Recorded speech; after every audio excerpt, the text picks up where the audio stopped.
Welcome back everyone to Online Darts, and here we go, session number 2 of the European Tour event in Munich. Welcome. Hope everyone is good, everyone is ready to rock and roll. How are we? How are we doing, Antoinette? Hope you are good. We are all ready. What should be an incredible evening session, starting off with Riccardo Pietrezco taking on Adam Paxton, the Pac-Man.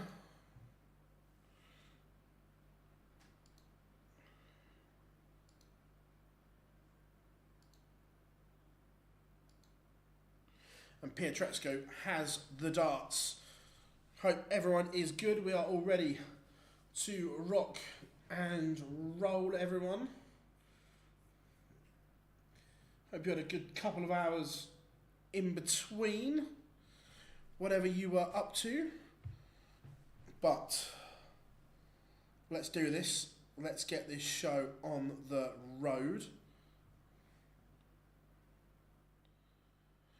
I say, kicking off, Riccardo Pietrezco against Adam Paxton, Jan van Veen against Eidams, Suljovic against Christoph Ratajski. Just playing with a bit of an audio level here. It was peaking a little bit my end. I hope that's a little bit better. Raymond van Barneveld in action. Jermaine Wattimena, Mikkel Unterbuchner, Duijvenbode, Andy Boulton. The Wall, Martin Schindler taking on very much in form right now, Mario Vandenbogaerde. And then Mike De Decker taking on Johan Engstrom.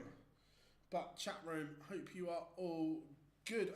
James, yes, the Barney Army is ready to play today, that is for sure. Dan, evening from Dublin Airport, where are you off to, or where are you going? Was a good win. Yeah, much needed win as well. The Lederhosen is still on. Swiss Phil getting us underway. Why, thank you, Chris. Thank you very much. We do try. Every now and then, you know. It's what we do.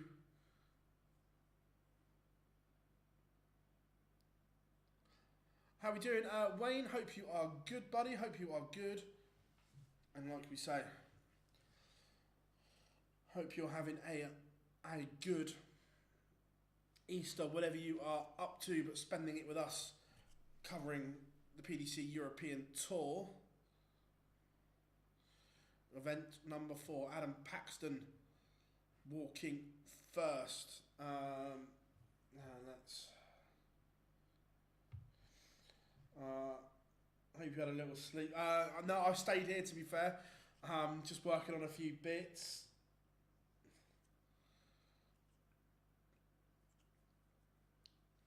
Yeah, night 1 of WrestleMania this evening, live from Las Vegas, Nevada.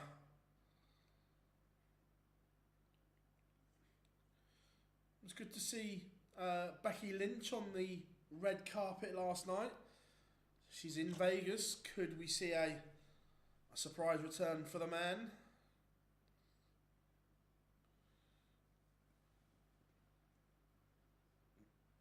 Pac-Man is on the stage.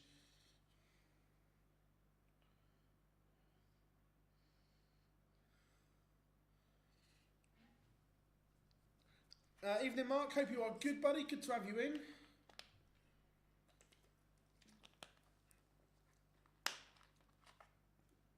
Pietrezco getting ready.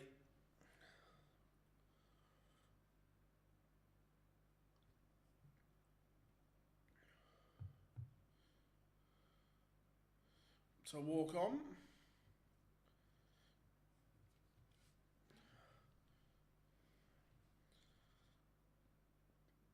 So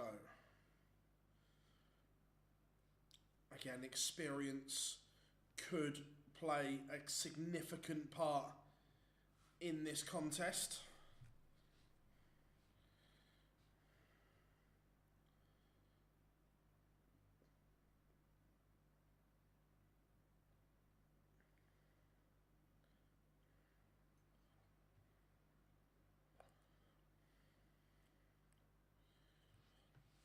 both are on Pietrezco against Pac-Man.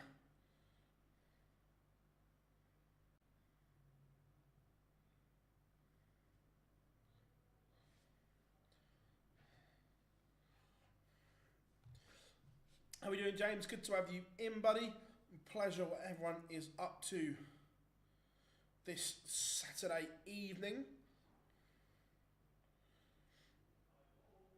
Hope everyone is good, whatever you're doing. Whether that be at home chilling, out somewhere, or just enjoying yourself. Remember, welcome to Online Darts, keeping you up to speed with everything on the European Tour this weekend.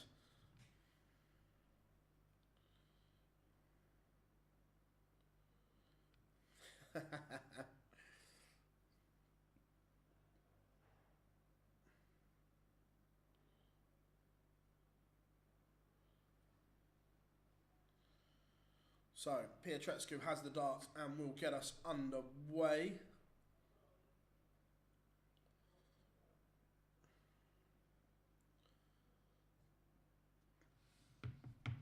So, Pietrezco off to a strong start here. A very strong start.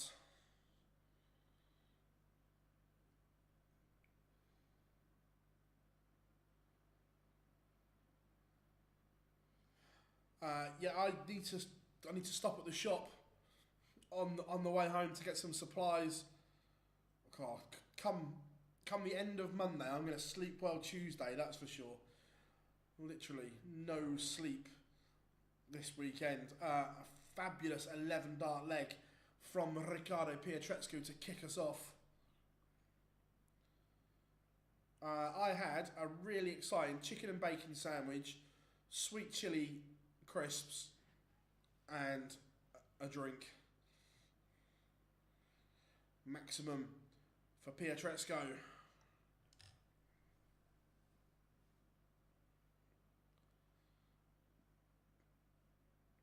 Yes, all of us will be sat in this very room.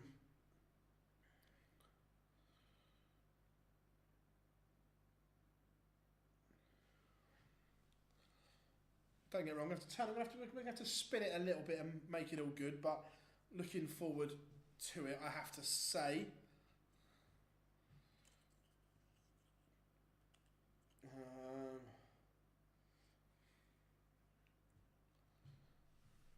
The Paxton throw is already under pressure. Roman, Punk and Seth is this evening.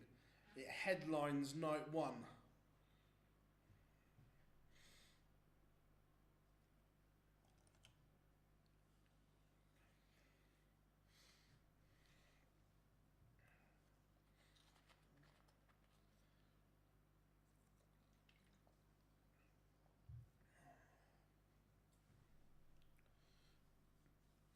Pietrezco leaves tops. Nothing Paxton can do about it here. He is under the cosh. At the moment, there's 35-point difference in the averages. Yes, 35 points.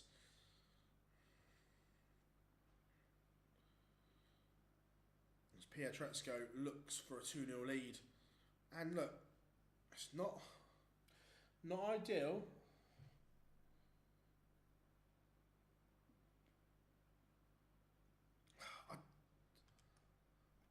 There's lots of rumours at the moment, James. It's trying to work out which ones have got legs, which ones haven't.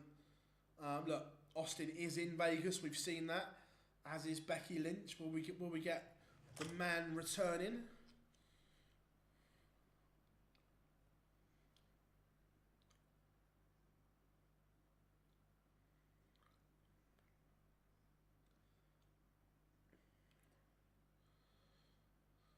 Pietrezco 2-0 up, firmly in control. Adam Paxton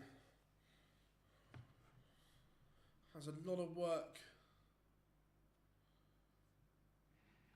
to do at the moment.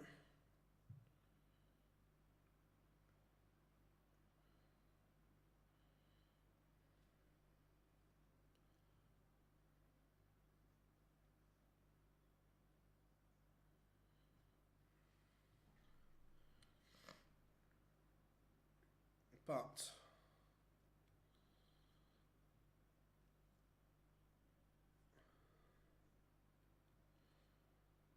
can Paxton find something here?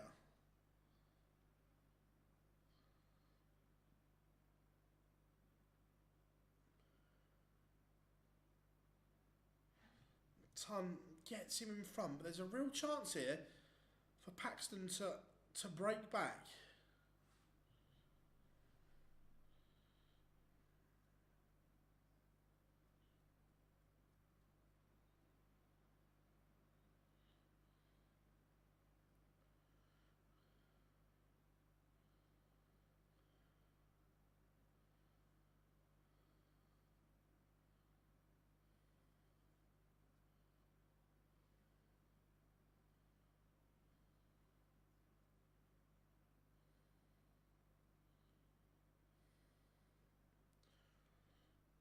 Pietreczku is relying on Paxton missing here, and there's no guarantee the 92 goes from Pietreczku.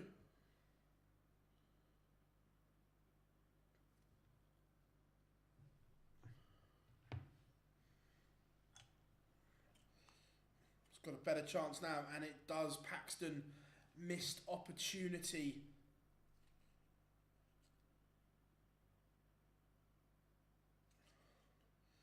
There was a chance there for Paxton and he didn't take it.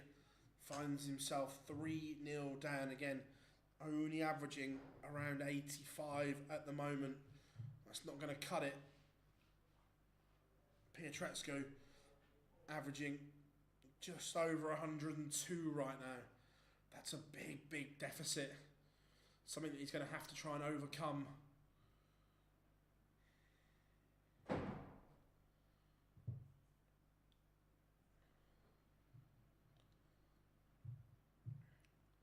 But what is everyone up to this evening? Anything of note? Anything interesting?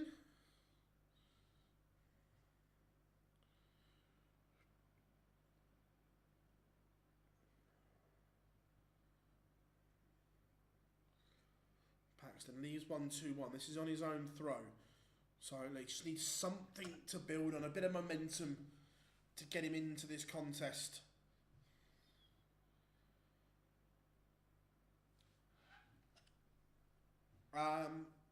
If I can get a ticket, Chris, yes. If I can't get a ticket, I'm not going to go with that one. I'd rather watch it at home.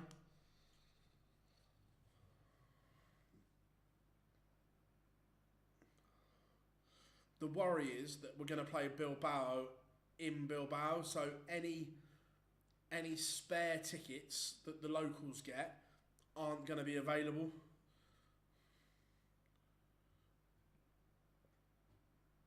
So, double 16 for Paxton.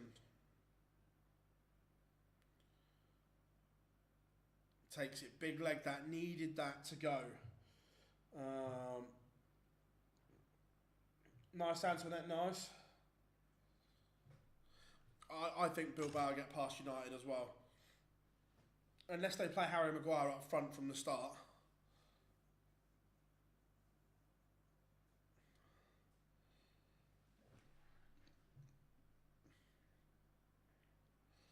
Pietreczku straight back in.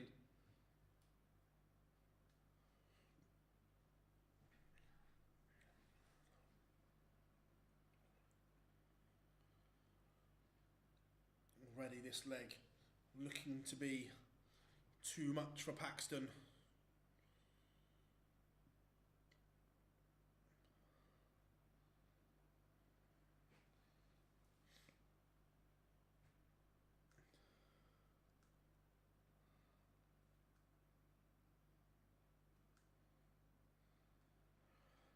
To be fair, Mark, I've been to Bilbao before.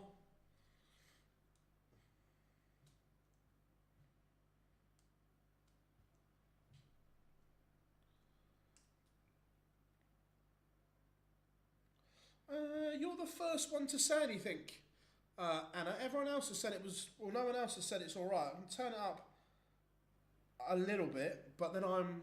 Is that any better? I don't want to go too loud.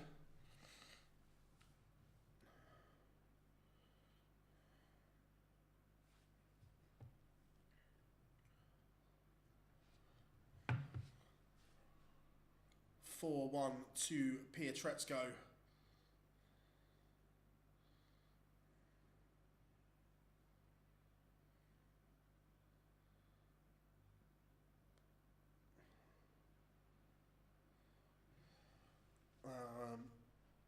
What else have we got? Bilbao is a bad place to get to. See, I'm quite lucky because the Pride of Bilbao sails out of Portsmouth, so I might just jump on the old ferry if I can get a ticket.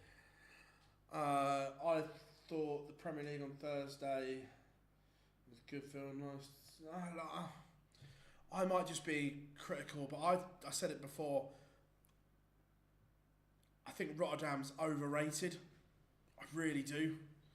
Not a fan of Rotterdam Premier League. The city's lovely, just not a fan of the Premier League night. How we doing, Kieran? Hope you are good. I think Big Ange might get sacked even if we make the final. I think the only thing that keeps his job may be winning. Other than that, yeah, I'm not convinced.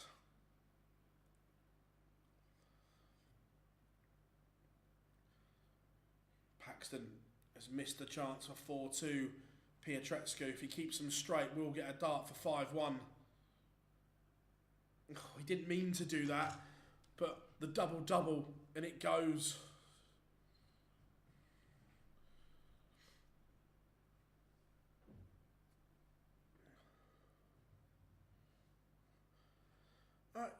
That's the thing. Yeah, it was all right, James, but people put it on this kind of pedestal that it's one of the best, and for me, it's just not.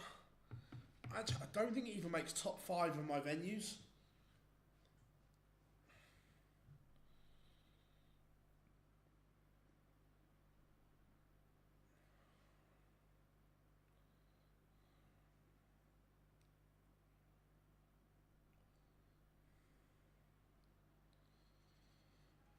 Pietrezco is closing in on victory here.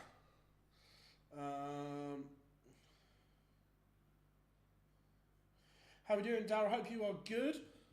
My top 5 Premier League venues are as follows: Dublin 1, Leeds 2.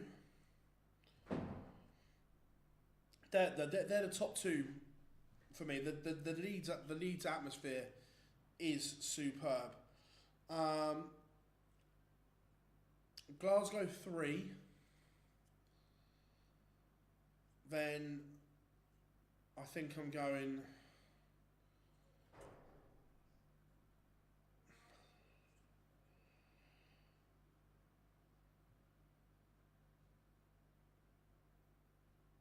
controversially, I think Liverpool's better than Manchester.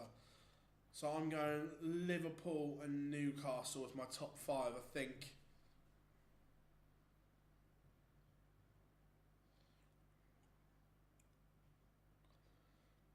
Pietrezco, 2 match darts incoming. And he is hit. Job done for Ricardo Pietrezco. He is swept aside. Adam Paxton.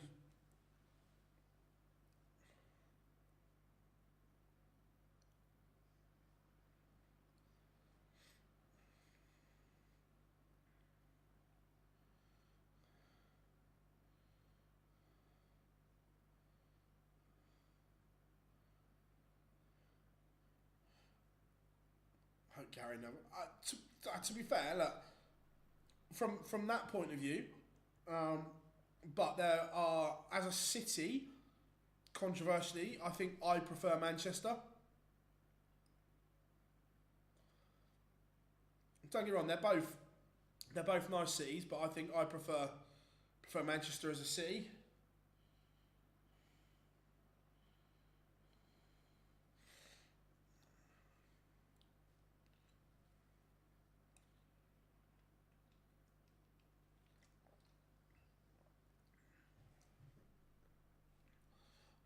Ricardo Pietretscu sails through in next to no time. 6-1 win. Fairly comfortable. Coming up after the break, it will be Jan van Veen against the Cube, Rennie Eidams.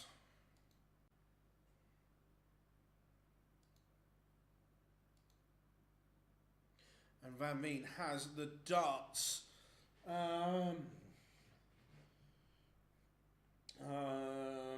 What do I went to Notts Premier League?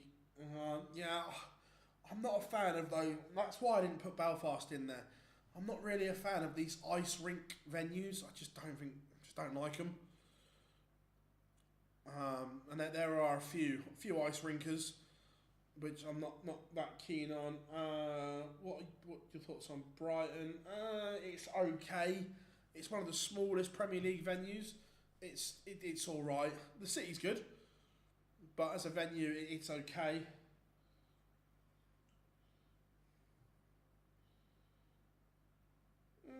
No, my personal opinion, I think I prefer Manchester City Centre to Liverpool.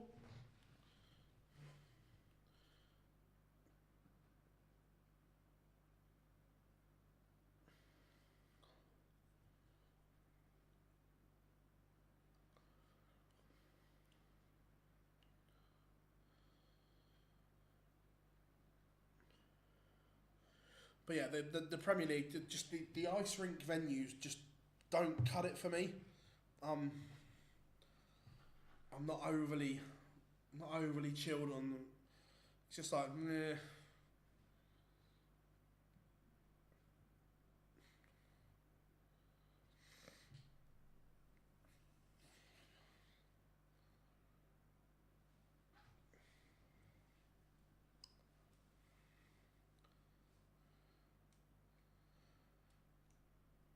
How we doing, Joe? Hope you are good.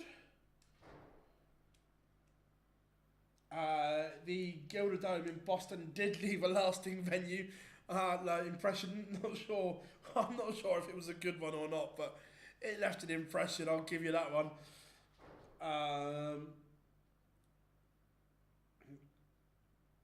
Next year surely has to be the last. Well, as far as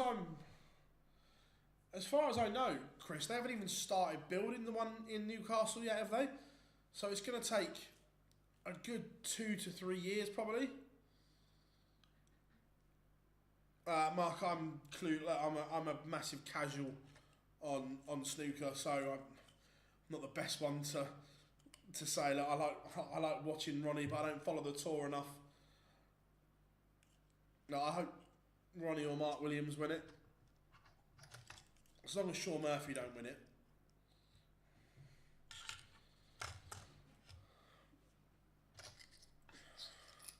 But he's on the he who must not be named snooker player list, he is.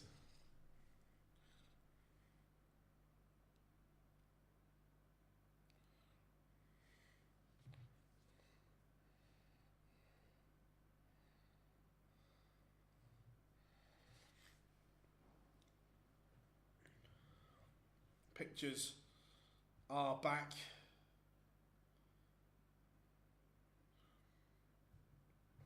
So, Van Veen against Eidams.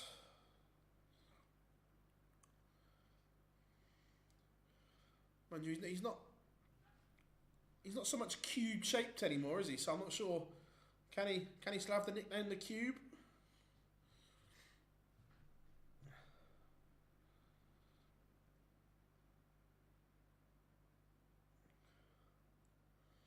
.115 front nine average for Pikachu. That is very, very good.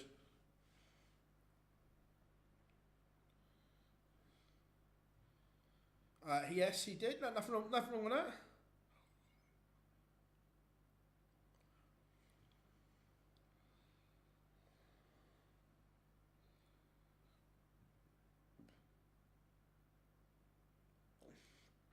It's nice to have my.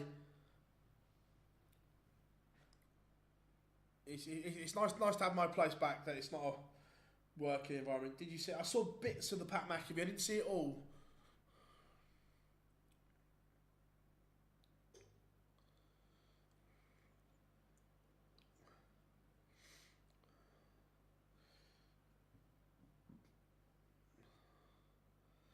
But here comes the Cube. Walking on in Munich.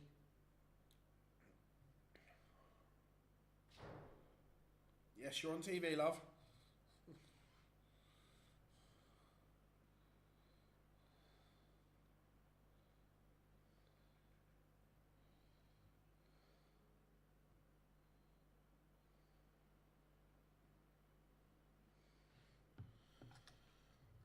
And the old Cube nickname still on the back of his shirt.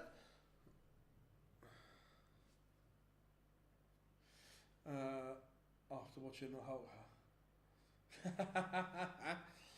To be fair, some of the promos on SmackDown last night were incredible. Right, and here comes Jan van Veen.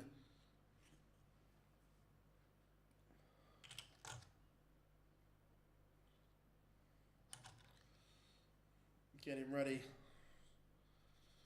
to rock.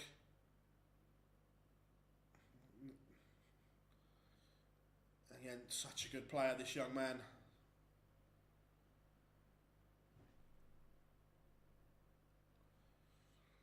Quickly on the stage. He's not hanging around. One kiss. And then he was on Holland versus Germany. Some of the European Tour. Yeah, there's no rhyme or reason to some of the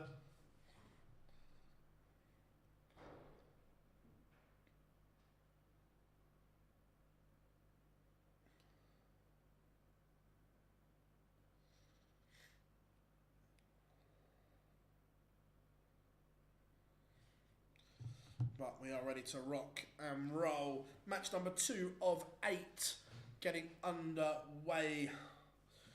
What are you saying, chat room? Score predictions then? Get them in. Mr. Operatic 180 man is back.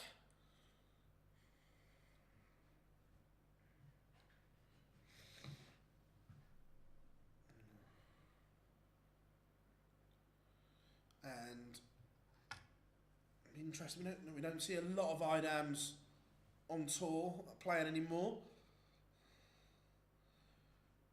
We please see plenty of Jan van Veen.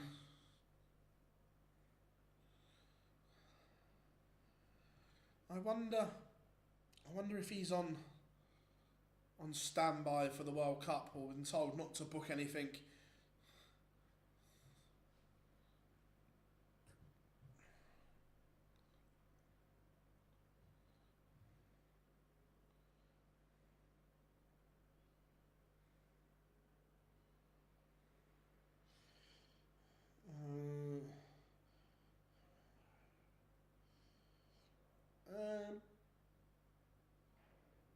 Probably not very well marked, to be fair.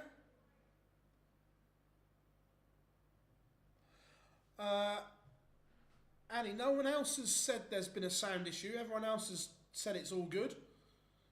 I'm looking at my levels are fine. So I'm not sure. I can probably turn it up a little bit more, but I don't want to go just too loud because I've got nowhere to go there. So about there is okay. I'm looking at it, looking at my levels.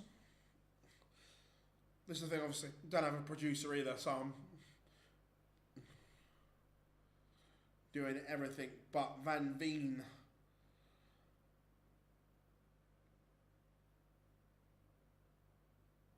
As far as I know,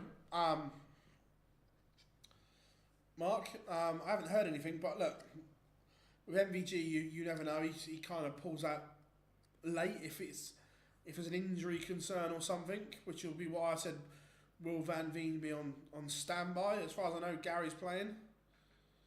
But there's an argument that would Scotland be a better team with Gary and Cammy?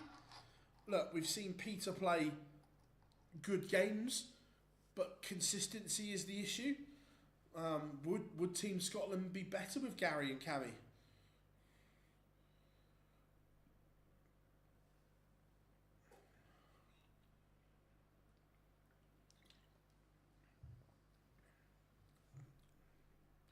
How are we doing, Maximus? Hope you are good. Good to have you in.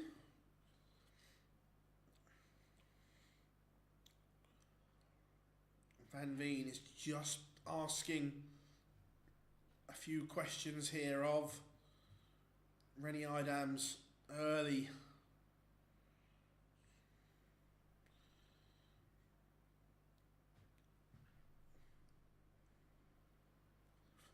He's within striking distance here on leg one. Not what Rennie Eidams would have wanted.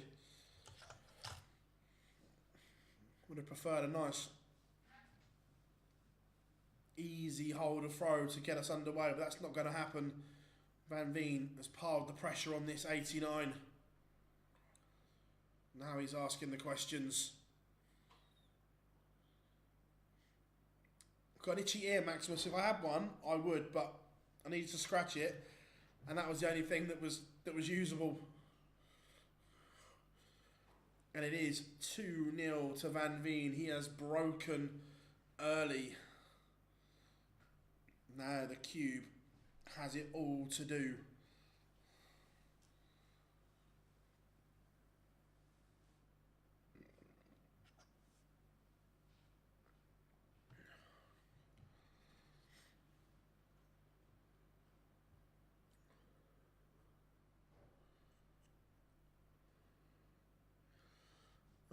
I wouldn't say it would be a whitewash, but I think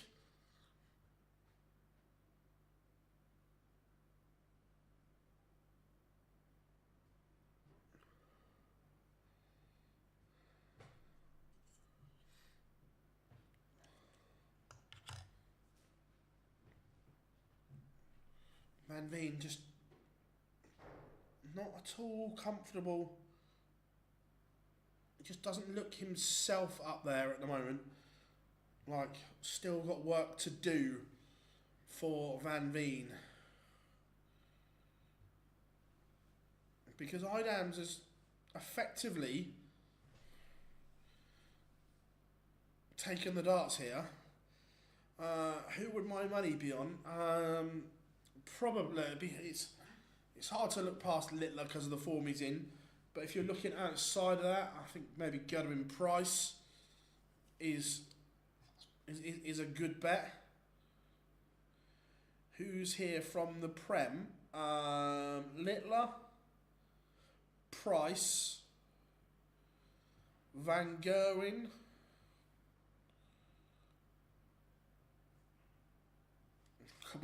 that's just me guessing. I'll have a look. Without looking, I couldn't remember. So, Littler, Van Gerwen, Cross,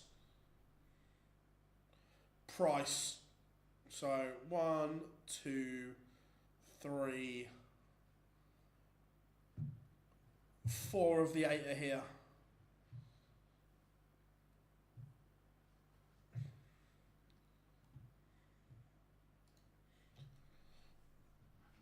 And Eidams has broken back. Van Veen not at his brilliant best here.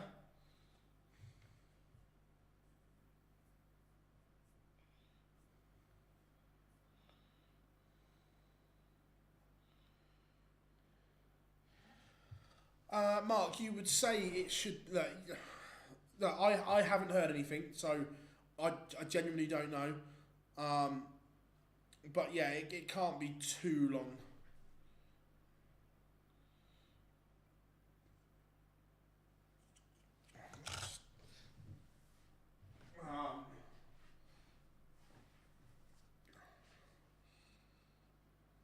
It's been a good response from Van Veen here.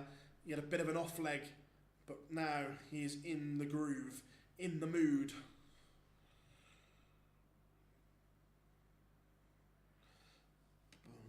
Maximum from Eidams just makes it interesting.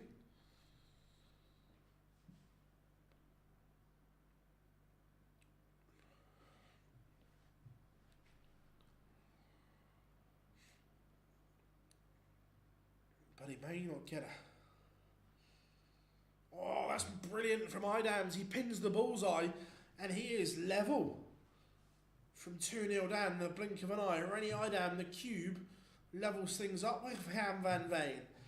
How are the PC going to adjust? The honest answer is, Maximus, I don't know if they can. And I'm not sticking up for them here, but the way the venues are made, some of them, I genuinely don't know if anything can be done. Some of it is just the arena shape, that once there's a draft in there, which is always going to happen because the doors get opened, you can't not open a door at a venue. So, yeah, I'm not sure if it can.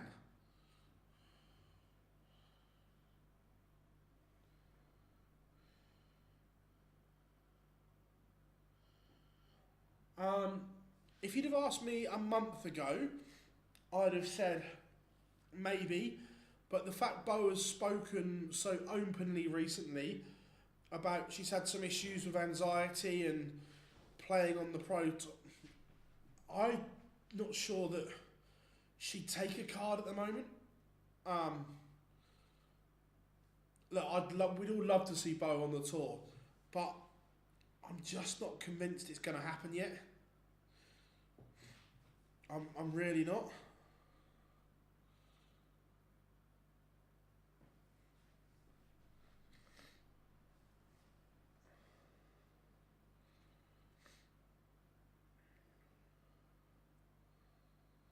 And Van Veen with a ton topper of his own 104 to go back in front.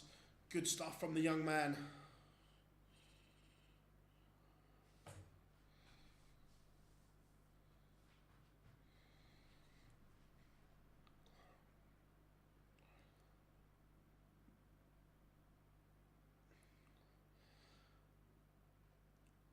She might, yeah, but does she need one, Maximus? Because, look, she's obviously she will be earning good money from these exhibitions, but the money that you can charge for sponsorship and so on when you're a PDC Tour card holder is genuinely mental.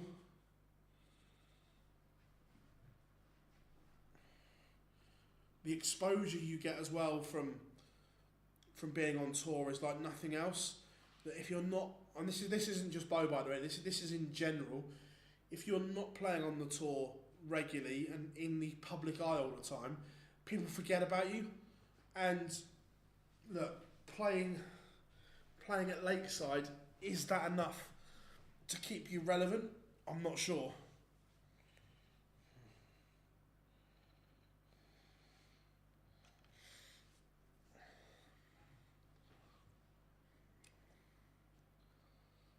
Littler will play tomorrow.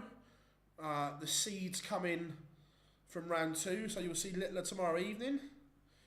Do I think Fallon will ever get a card? Yeah, I think so. I'd say top 1 every year. I wouldn't say top 2 yet. I'd say top 1. I don't dislike that.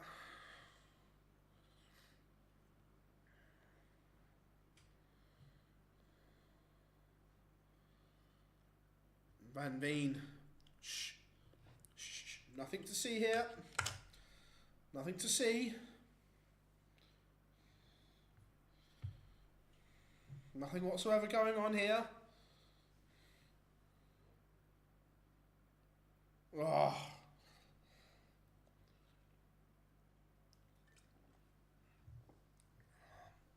Teased us.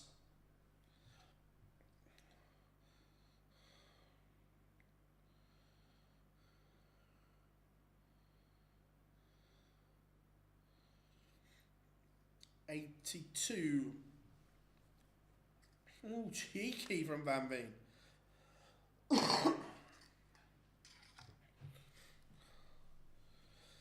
Anthony is in. Hope you are good, my friend.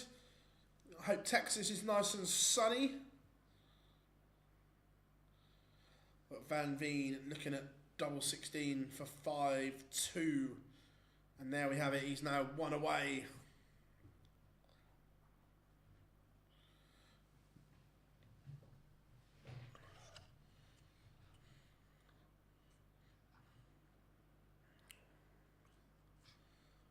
been good. Van Veen started well, had a little wobble, but is now back on it. He's upped his average to nearly 102. But again, doesn't feel like it, which is a good trait to have in your locker. Being able to average these kinds of numbers when you're not at your very best.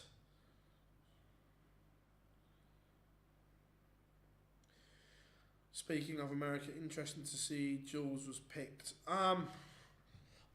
Yes, I was surprised. Look, I've got a lot of time for Jules, I really have, but when you're putting on a TV event, I'd want some assurances, and so look, I'm sure the PDC will have asked questions and so on, but right now, do I think it's a risk to pick him? Yes, I do. Look, when he's at his best, we saw the numbers he posted at Q School, they were huge, but they're not there at the moment. And look, we all know he's battling and fighting, and I hope he finds a way. But Van Veen, to win it 6-2, and it goes in one, the average goes over the 102 mark, 102.47. Gian Van Veen starts in style.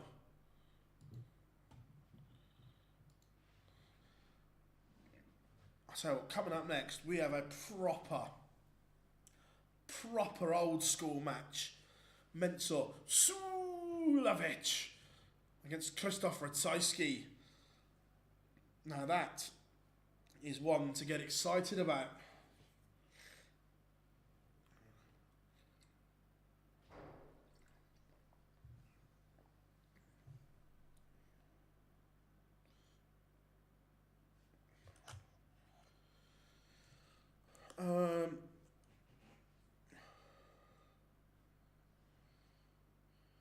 Phil, what do you think about it? Straight to the point. Yeah, he's a good guy. I like him. Look, coaching is very subjective. I'm not saying that coaching is a very subjective thing. The same in people coach in different ways. But the content I've seen, I like it.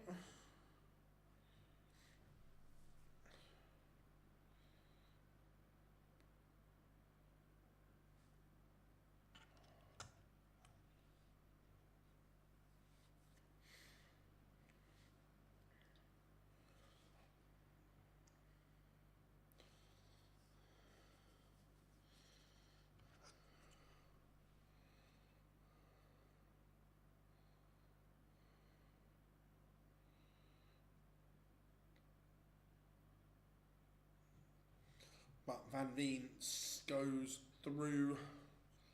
It's a very, very good performance from Gian Van Veen. Let's get...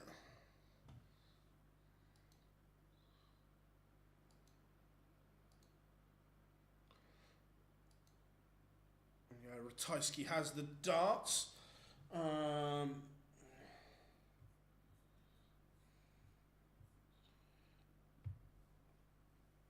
He goes up there. No, there was talk that he was going to play left-handed in the World Cup. Now, again, if I'm the PDC, I'd want to see that level with his left hand. And look, we've seen him practicing. The throw looks very, very good. But when you're going up and doing something for the first time, that comes as a risk, comes as a danger.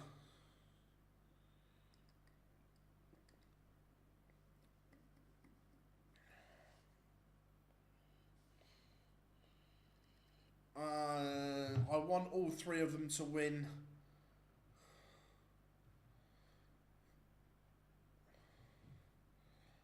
But I think Punk.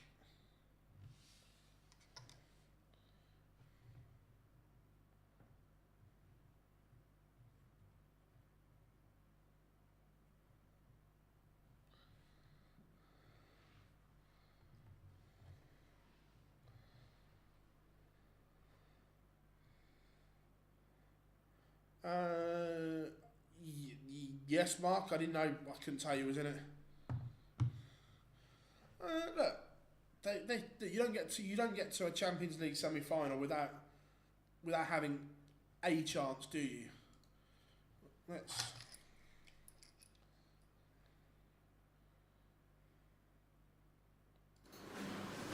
have a little chuck. See what we're doing. Remember, the audio level will go up because of the board mics.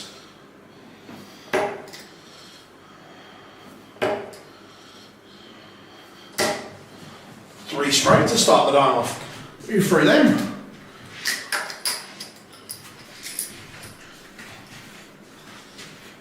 That'll do. That'll do nicely.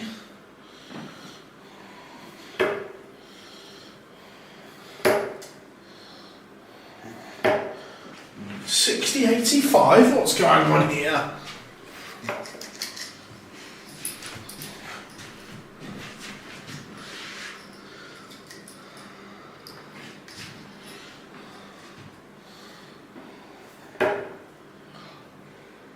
Ooh.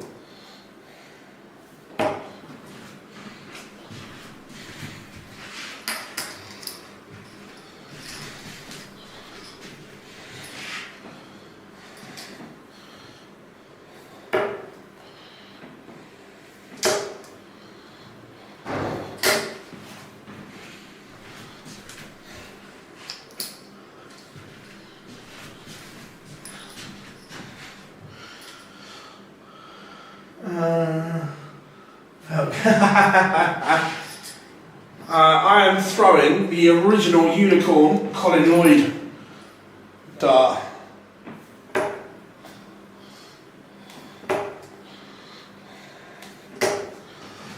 Not very well, but I'm throwing them.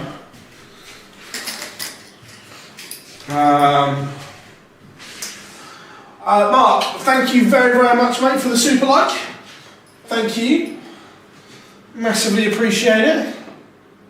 Oh, see, that's the one that I can't control at the side of the hand.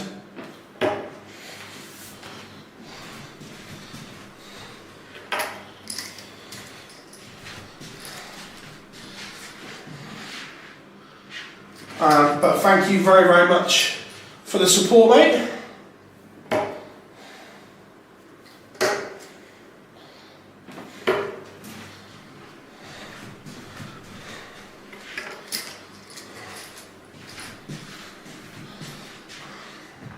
So score predictions in them for Suljovic and Ratajski. What are you saying?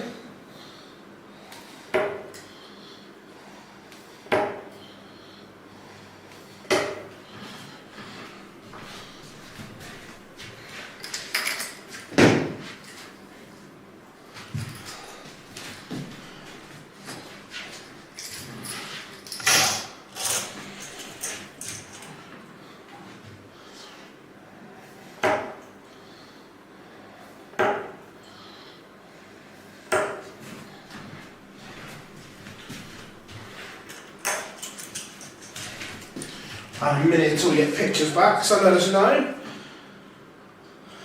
Cheers, Mark. Thank you very, very much, buddy. Absolute star.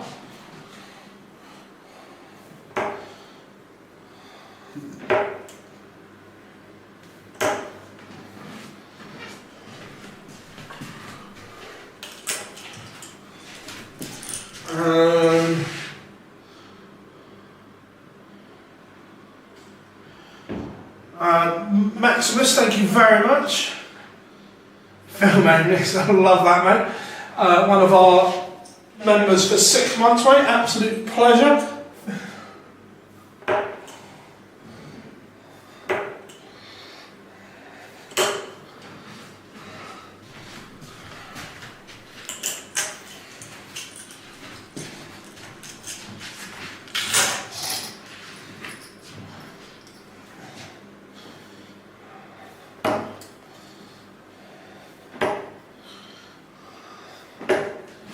Spraying all over the place now.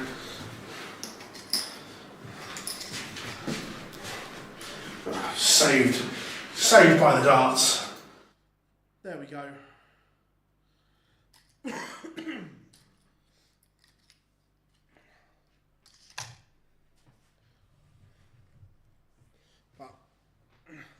Veen coming back on the stats there. 108 front line average, very, very good from Jan van Veen, has to be said.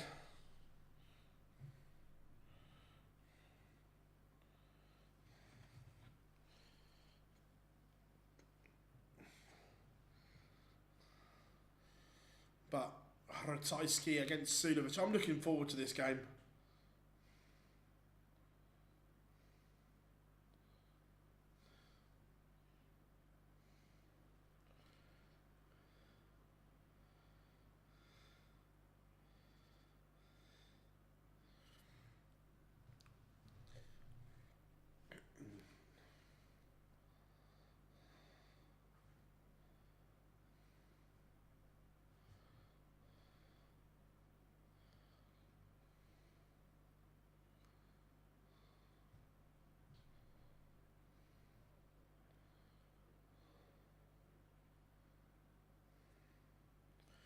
Right, Swiss Phil back on the stage.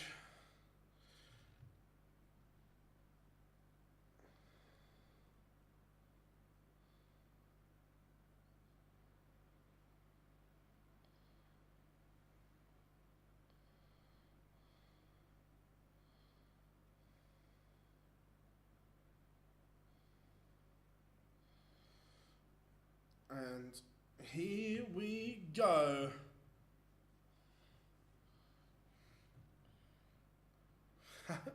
To be fair, it was Villa away is a tough game.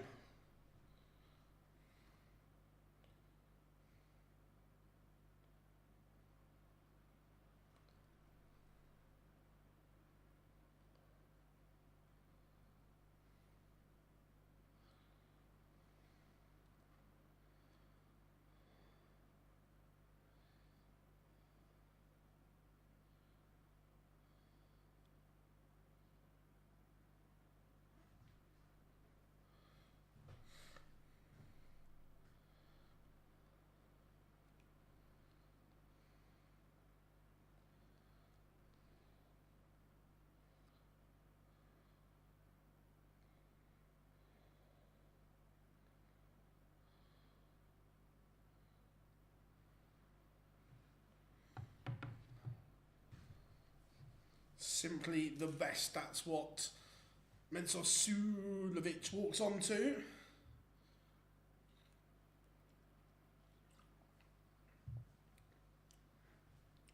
The last couple of Pro Tours, Ratajski has not been anywhere near his brilliant best.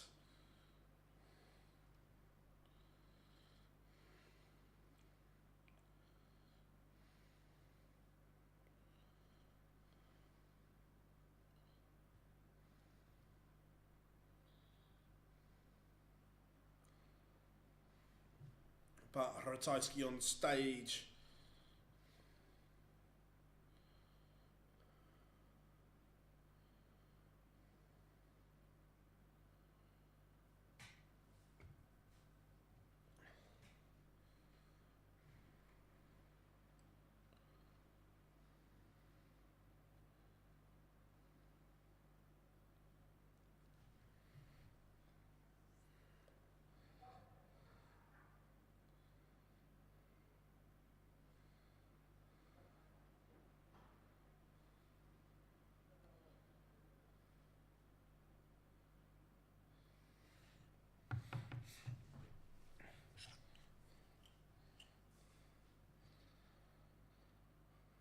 Both players are on stage.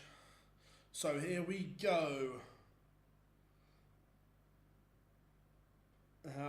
Mark, you're sorry not being earlier. I'm afraid I've been on single mark. Needed a kip. Fez. Love that, mate. Love that. Like I say, just glad you are here. Good to have you all on board. Ratajski against Suljovic. Getting ready.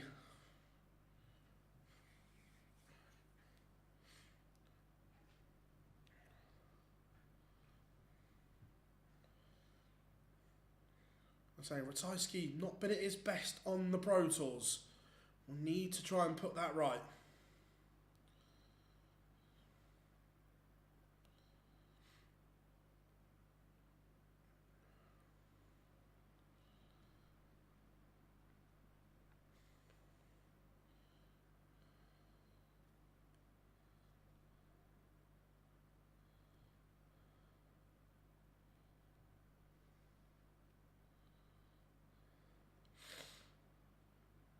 Yeah, proper old school European Tour match, this one.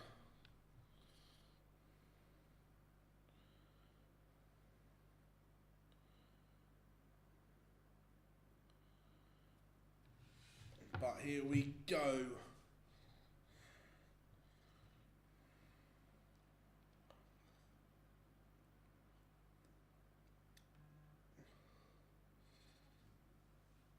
Already, Suljovic has the Ratajski darts under some pressure.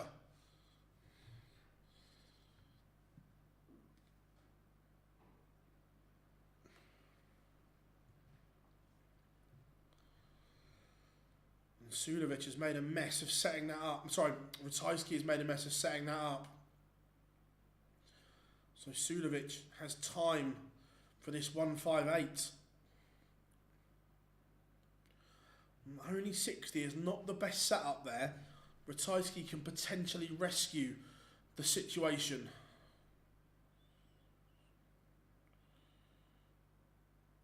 What's the best Euro Tour event in Germany? I like Single-Finden. I think that's alright.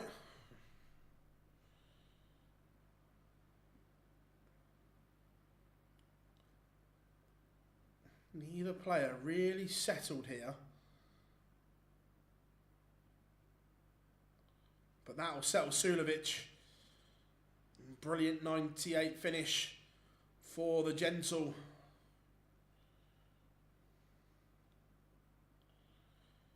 As he breaks and leads 1-0.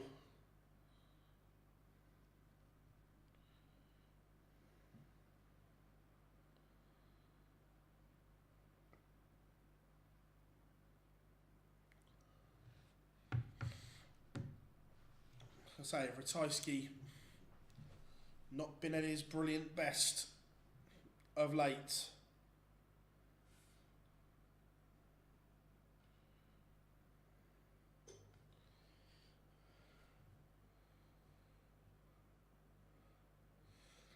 Suljovic just seems to feel like there's a bit of a renaissance coming. Yeah, Single-Finden is easy to get to as well, Mark. Yeah, 100%. Yeah, but everyone forgets Suljovic won a TV title. He won the Champions League. What a night that was in Cardiff. Remember, everyone, you know where that like button is. If you could give it a little tap and subscribe as well, we would massively appreciate all the support, you guys.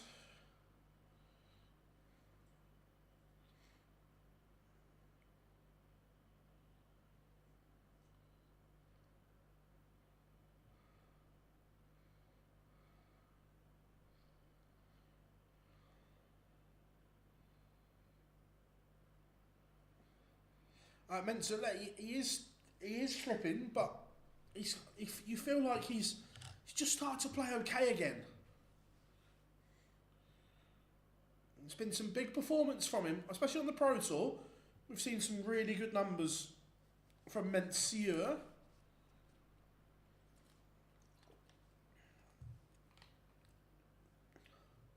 Everyone loves a bit of Monsieur. I'll just perhaps move that a little bit closer. I don't know if that works any better. Just move the mic a little bit nearer.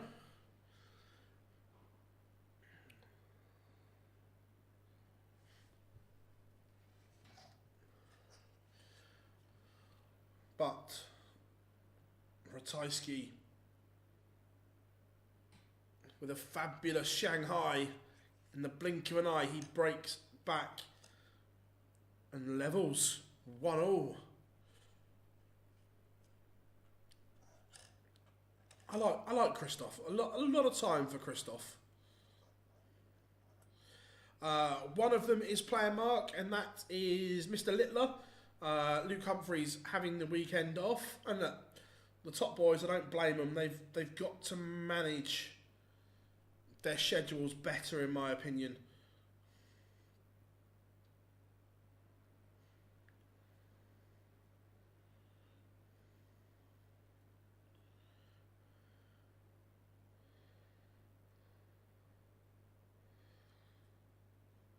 But Ratatat, Ratajski, in the blink of an eye, just levels it all up.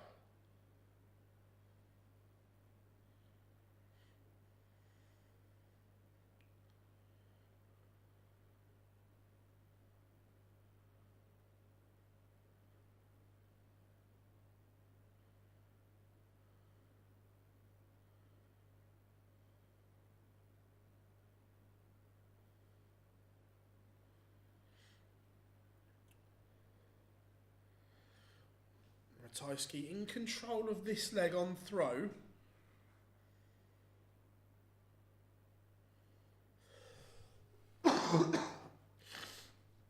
Excuse me. And as I say that, of course, that Suljovic just started to ask a few questions, but Ratajski responds in kind, and we'll get a look at 66 to take leg number 3.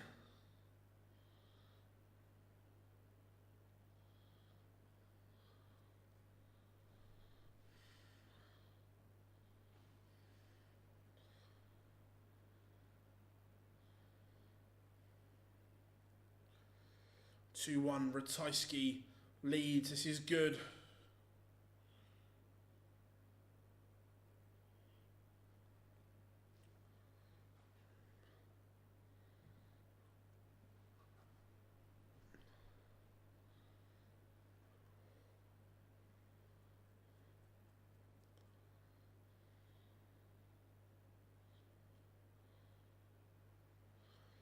So can Ratajski put a little bit of a surge on here?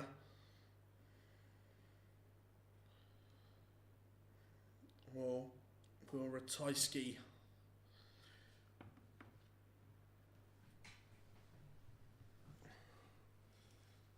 it's been good. The average is 87.25. Suljovic 92.94 for Ratajski.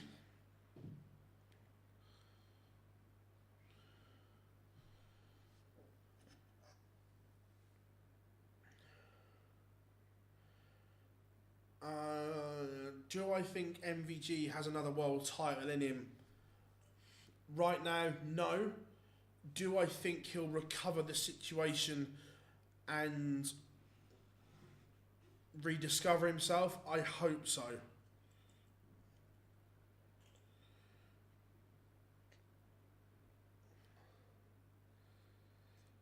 Best manager in the... he's top 3.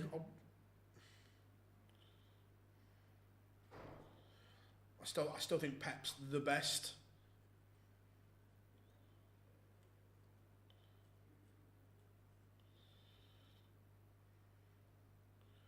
So 158 for Suljovic to level. Ratajski is also on a big finish. So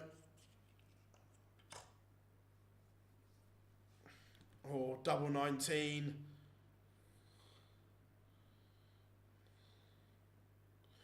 Misses. That would have been magic from Mensa.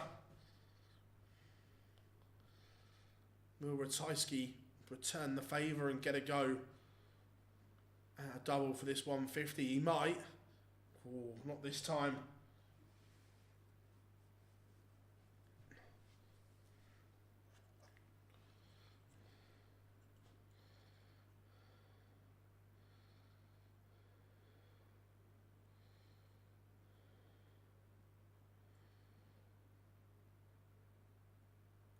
This has to go. his beloved double 14 was not there for the rescue. Now Ratajski can move 3-1 in front. And he's missed clear darts for 3-1. Will that come back and haunt him?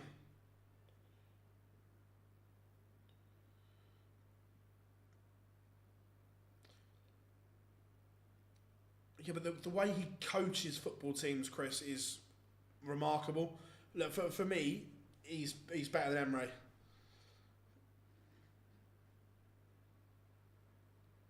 Don't get me wrong, Unai Emery is a very good coach, but the way Pep coaches is incredible. 3-1. Ratajski leads. Suljovic completely fluffed his lines and now has it all to do.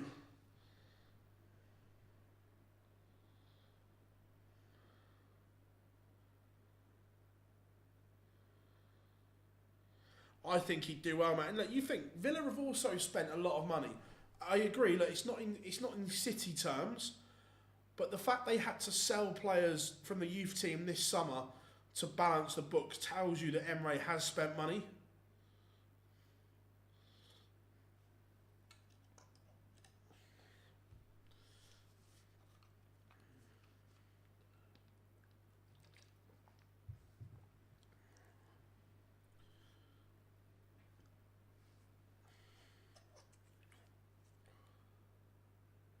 All of a sudden, Ratajski is now in complete control. Menta's average has absolutely plummeted to 88.55.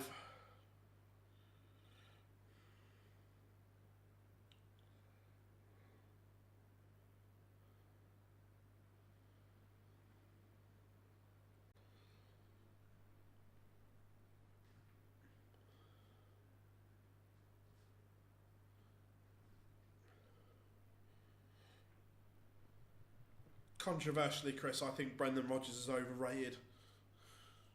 There, I said it. He's a good coach. I don't think he's elite.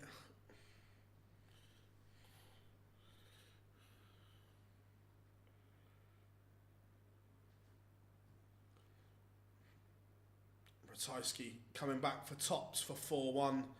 This is more like the Christoph Ratajski we wanted to see. After a couple of poor Pro Tours, this is just the bounce back that the Polish Eagle needed.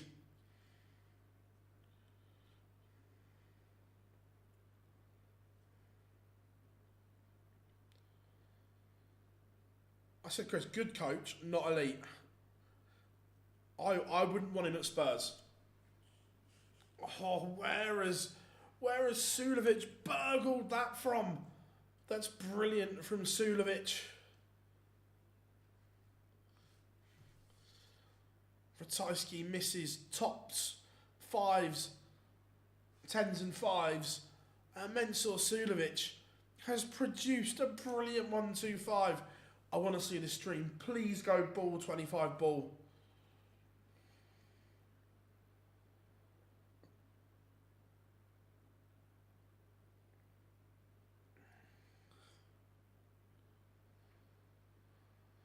Please be ball 25 ball. No, 25.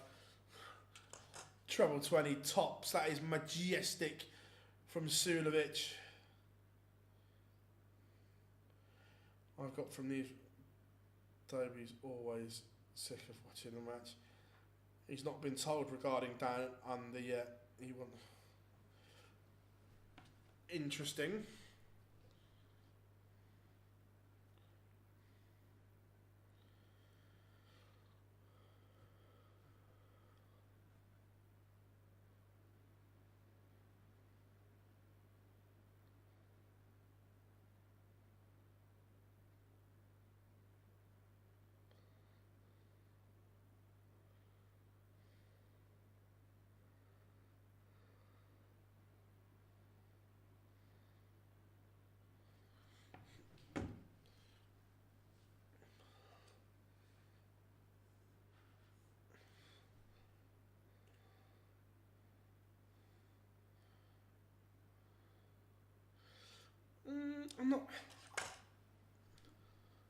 I'm not sure a Premier League club does go for him, or not a Premier League club high enough on his wish list, shall we say.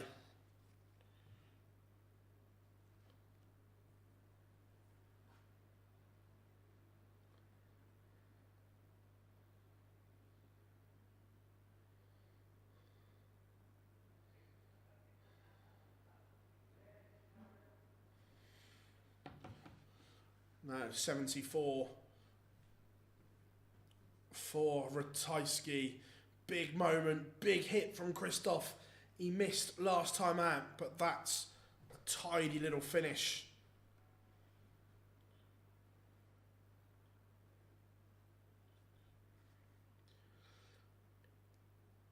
Yeah, but Mourinho's CV is completely different to Brendan Rodgers.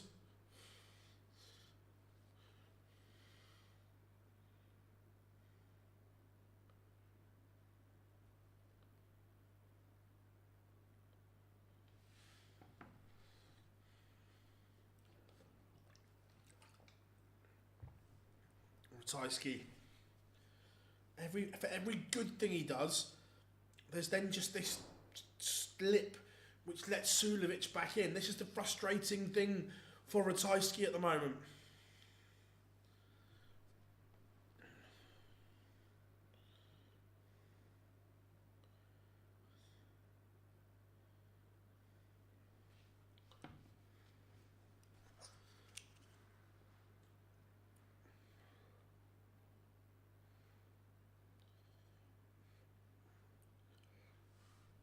Right, Ratajski. He's averaging nearly 10 points more than Suljovic here.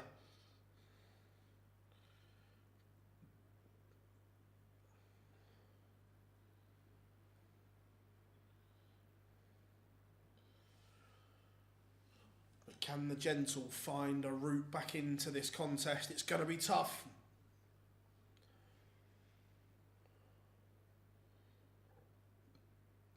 Ratajski.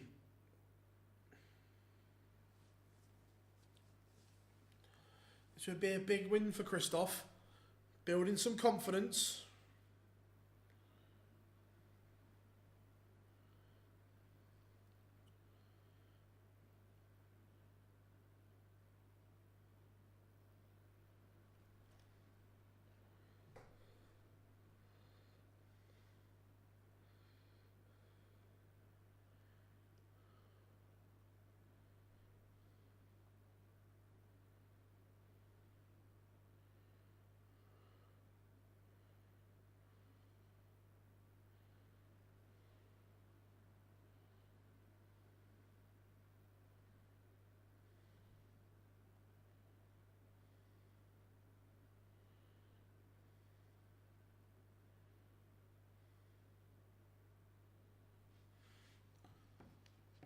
Now, Ratajski's going to get a look at this 100 for a 3-leg cushion.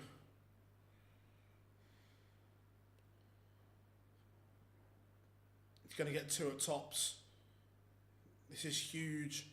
Brilliant from Christoph Ratajski.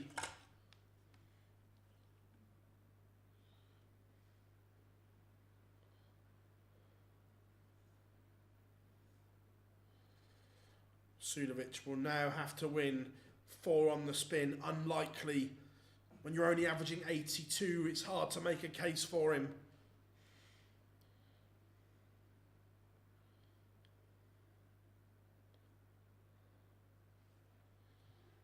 But.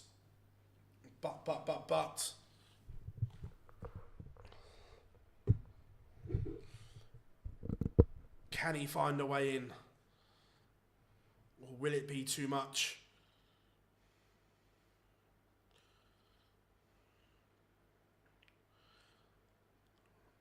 Ratajski.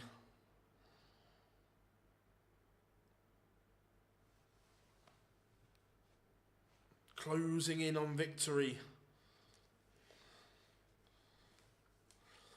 Just out of interest, James, who would you like as the next Rangers manager as a fan? I'm just intrigued to see.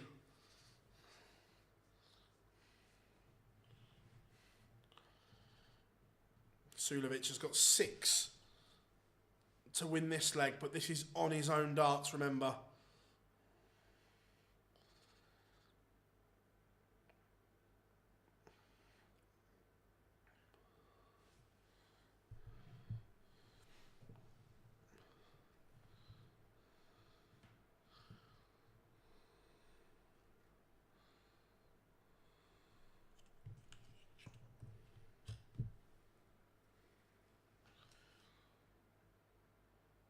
And he's missed. He's opened the door for Ratajski to win it here. 68 for a 6-2 win.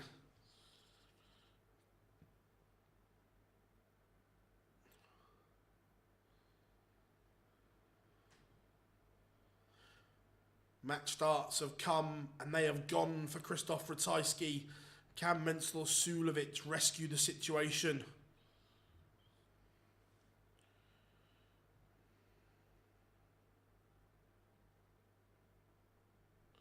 And he does. 5-3. Ratajski has missed his opportunity. Will he get another one?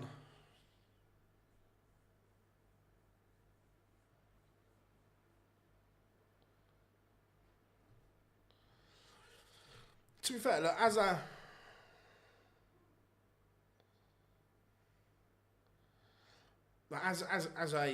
neutral, if you will, watching it, do I enjoy the Old Firm derby? Yes.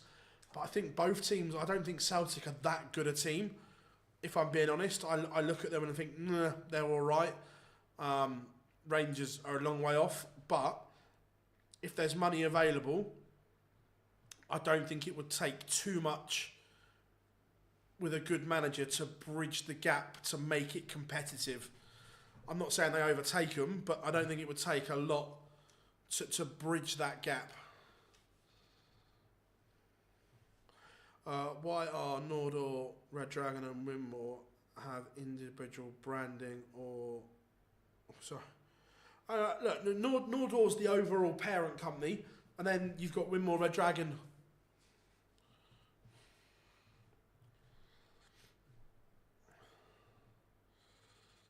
But Ratajski gets a chance to win it here.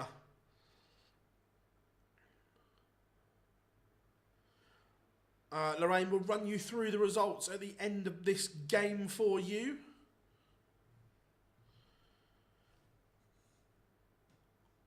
Yeah, but Chris, that's good. That's great for Europe.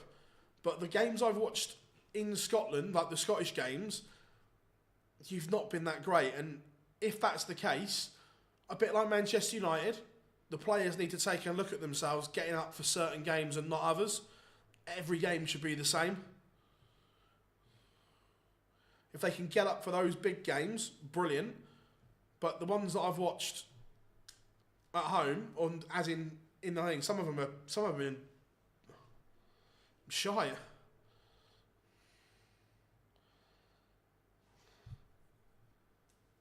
Ratajski keeps missing. Is Suljovic going to pile the pressure on here? He is. He's back within one.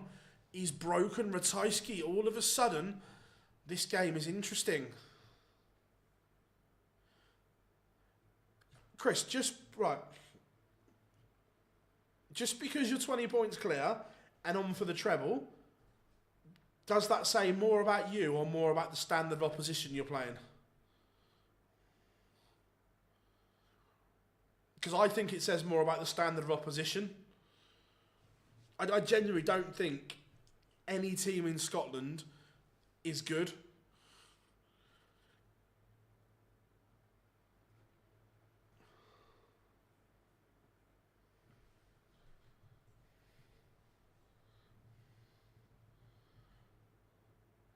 Just showing it on the screen. What a dart that is on the 9-9 for Suljovic. You can hardly see any of it. I tell you what, this one's going to go the distance here because all of a sudden Mensel Suljovic is finding a max as well. Chris, genuinely, I just don't think either team is that good.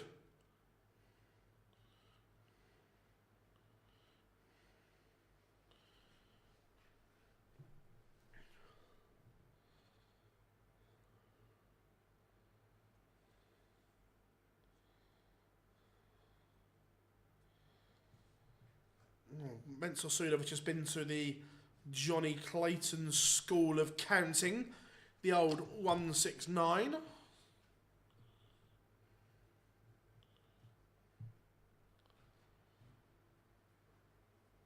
Again though, Chris, those goal stats come down to the opposition you're facing.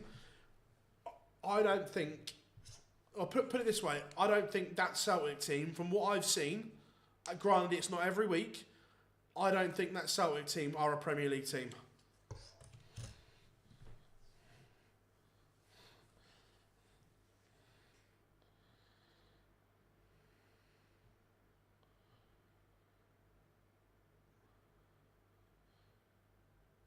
The same as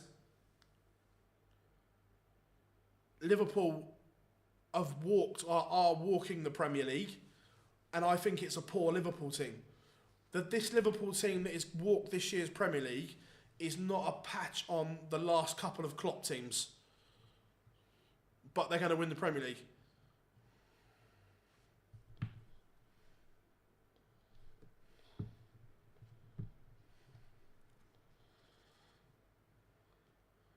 And we are going all the way. Krzysztof Ratajski could have won it 6-2.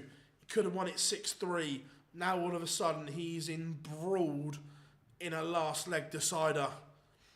This would be some comeback from Menzel Suljovic.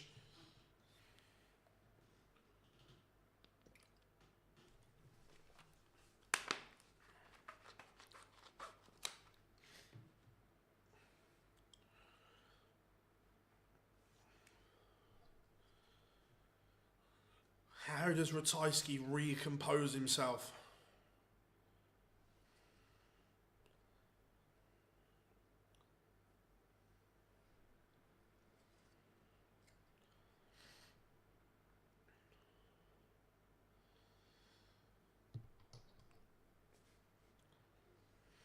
Who holds their nerve? Oh, Suljovic conducting the crowd. I like that, Mensa. I like that a lot. But Ratajski has found a maximum.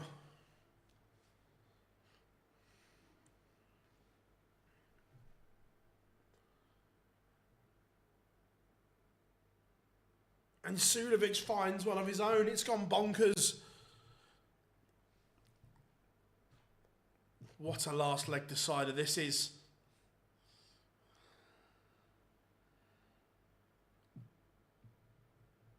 Who is going to hold their nerve? Ratajski leaves a tricky 1-2-9. 2-2-5 for Suljovic to set this up. Oh my. Oh my, Mensa. Mensa's finish is easier. He's got a straight ton. Now it gets interesting. It's on for Mensa. Sorry, it's on for Ratajski. No, I'm looking at the wrong one. Oh my, this is brilliant. What a finish from Krzysztof Ratajski. He's won it with a 1-2-9 finish. What an end to this game. Krzysztof Ratajski, take a bow.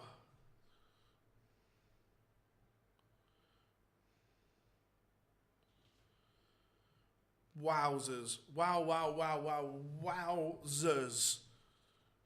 What a performance. I want to see if we get a celebration from Ratajski. He doesn't normally give a lot away.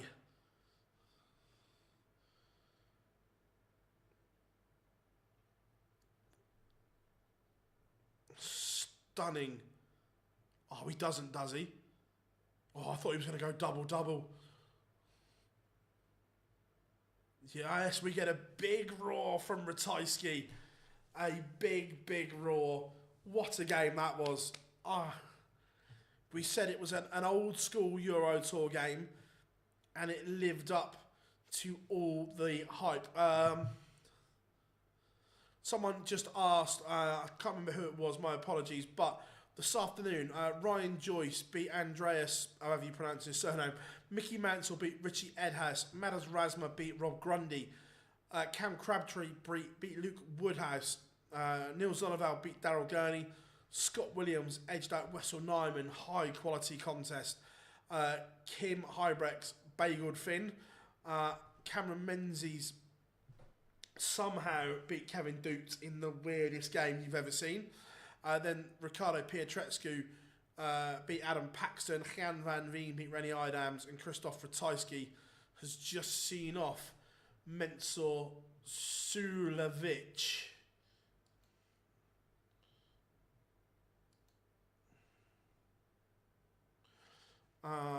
Sorry if I disagree, but as a Man Liverpool fan, I agree that the forward line. No, I just look at the for me the Liverpool team that finished runners up to the great City sides a couple of times are miles better than this one. I don't think this is a very good Liverpool team personally. I think it's workmanlike, and I think they work hard for each other. But is it a great Liverpool team? For me, not really.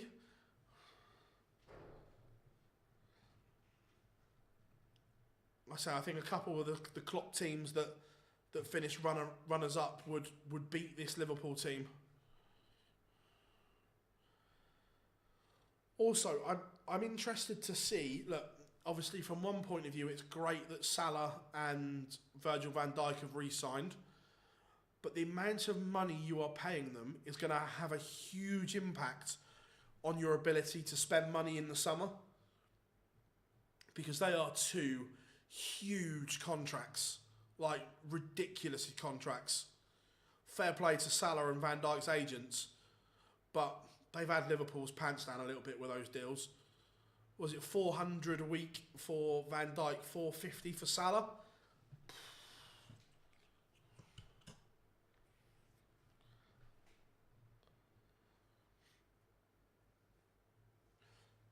So, look, great for them, but that is going to have an impact on Liverpool's ability to spend money.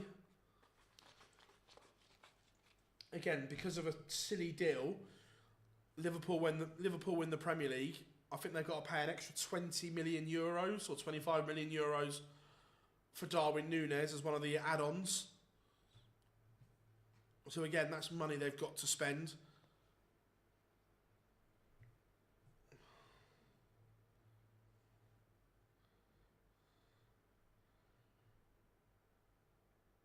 No, I think they've been okay. Look, they look, for me, this has been a poor Premier League, Daryl.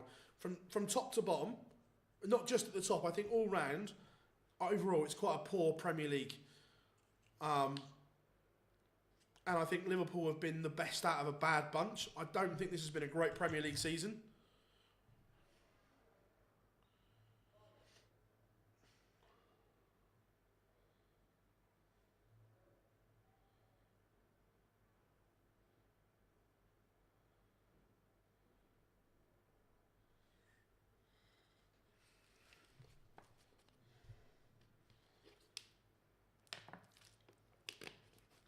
Some H2O on board. I suppose we better do.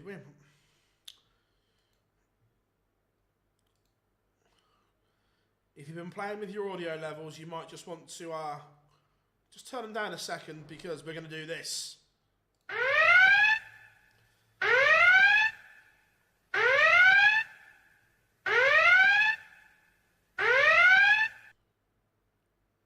Barney alarm has sounded. Raymond van Barneveld is coming next.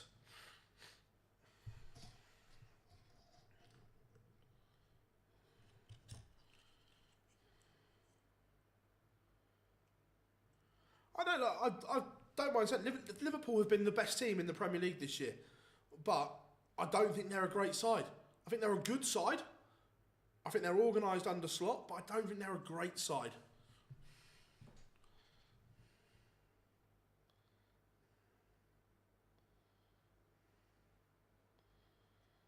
As a Liverpool fan, we're going to win the league.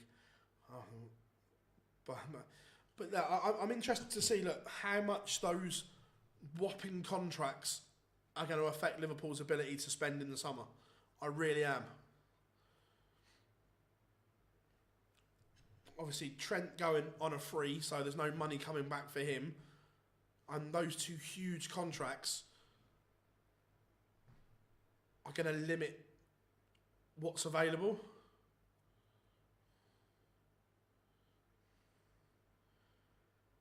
No, I know Liverpool don't, but they need to.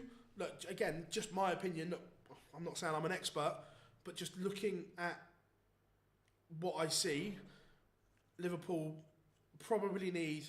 Well, they're going to need a new right back and a new left back. Definitely those two. A new centre forward, 100%. I don't think the balance in midfield is particularly great.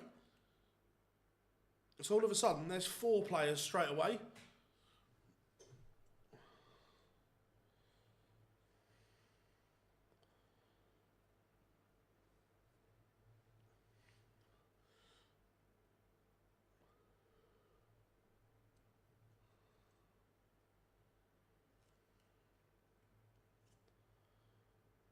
And pictures are coming back, so we are ready.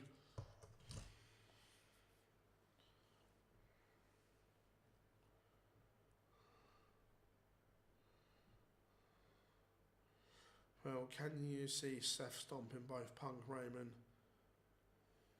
Probably.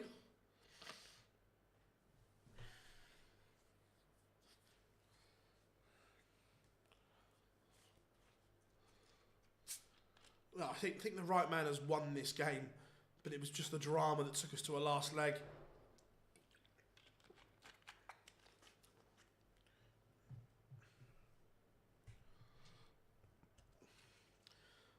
As a Spurs fan, Atletico want our centre half, so that'll cost them a few money in the summer. We know Levy won't let anyone leave on the cheap.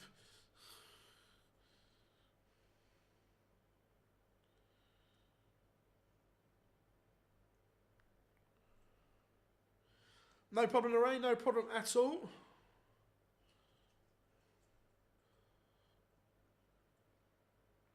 Oh, James, 100%. The TV money in England is remarkable, ridiculous, some might say.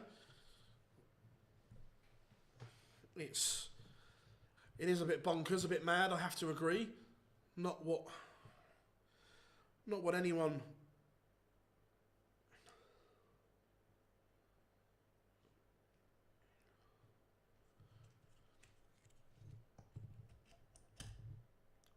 Again, Chris, that comes down to I can't remember where I watched it. It was a really good documentary on Scottish football and the idiots that run it, and the poor deals they've negotiated recently. It was a real insight, to be fair, into the Scottish football thing.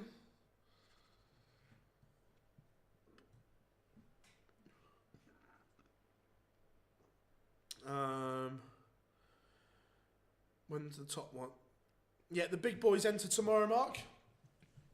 The top seeds.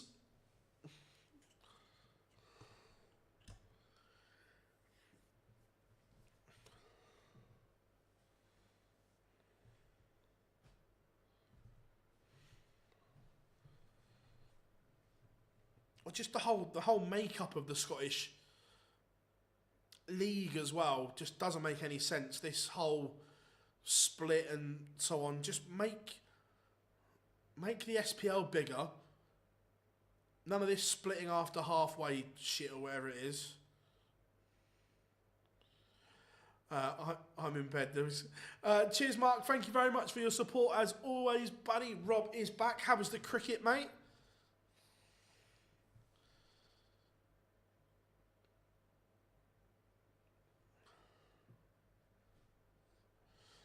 I think Gary will go to Sindelfingen, yes.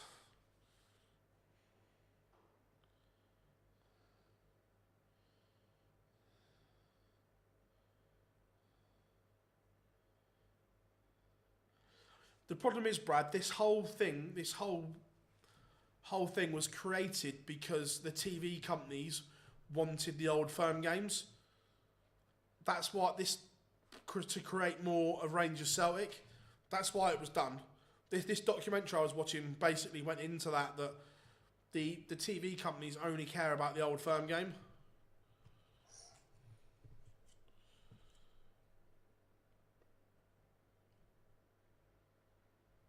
Leicester relegated now, are they? Or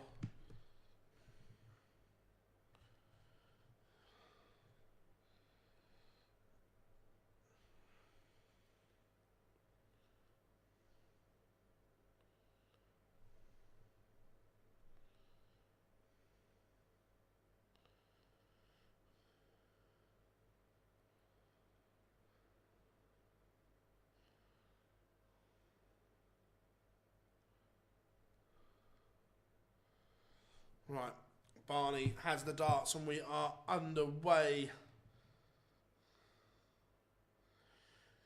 You think Scotland's bad? Wait until you see Belgium. Although they scrap really that bad.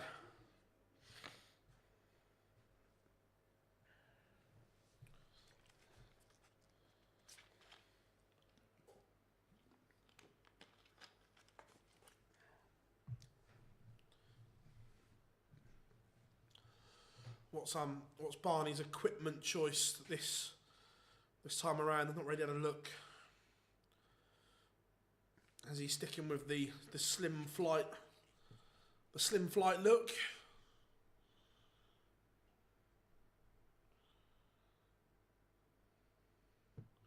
No, he's got again. Barney found something with that slim flight, started to play well, and changes.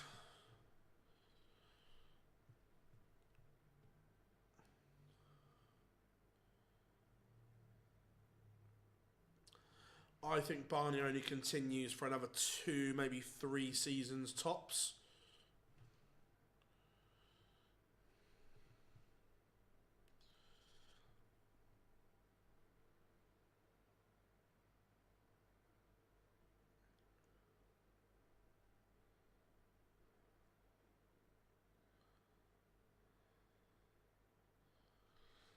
But Barney in control, 180 and a ton topper in leg 1. RVB 1-0 to the good.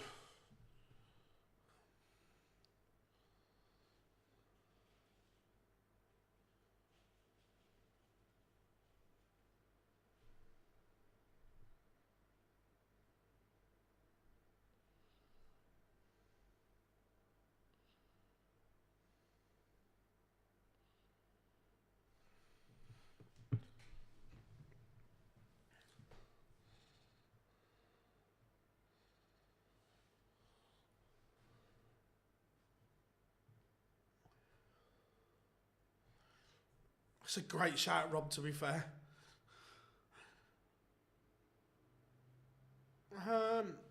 Possibly. Or does Barney just kick around the 32 region, just earning enough?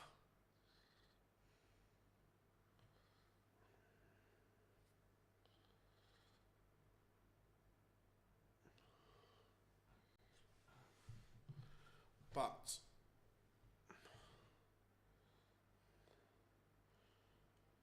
Barney not having it all his own way here.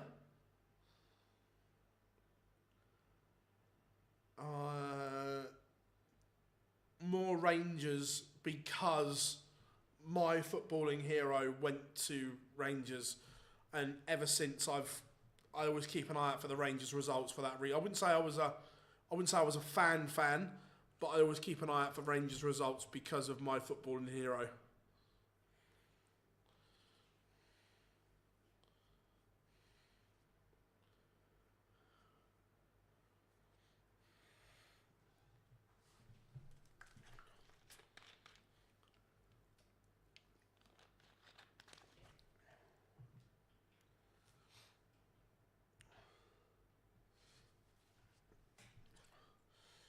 And we are level 1-1.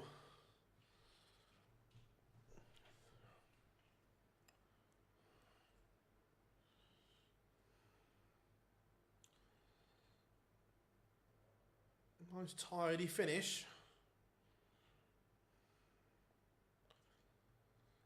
Barney's got some work to do here. He's being asked questions.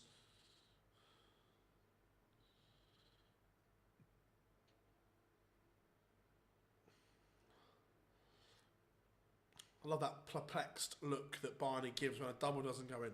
What? It didn't go in? Even to this day, James, Gazza is the best player I've ever seen put an England shirt on. Back in the early 90s, he was incredible.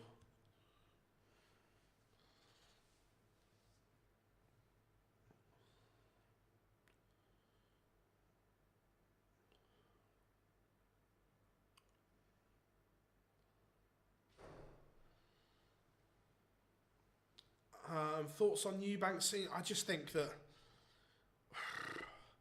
I get where Eubank Senior's coming from because he's got all that scar tissue because of what happened in his career. But I think he's looking at it through those glasses that because of what happened to him.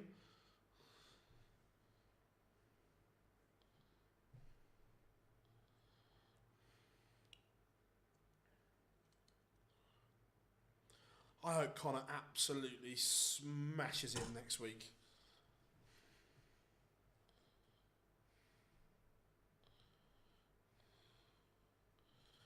Barney looking at balls that I got on. I just want this to say 51. No, 18 for double 16.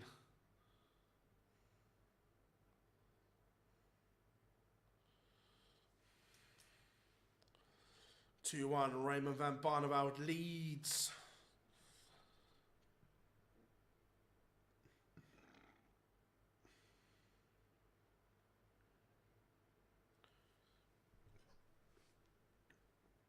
I can't stand Eubank Jr.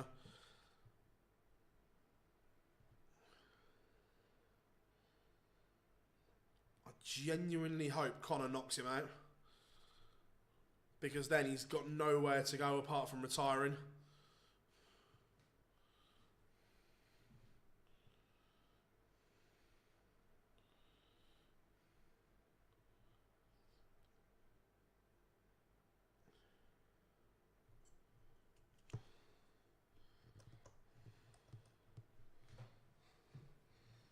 I like Connor.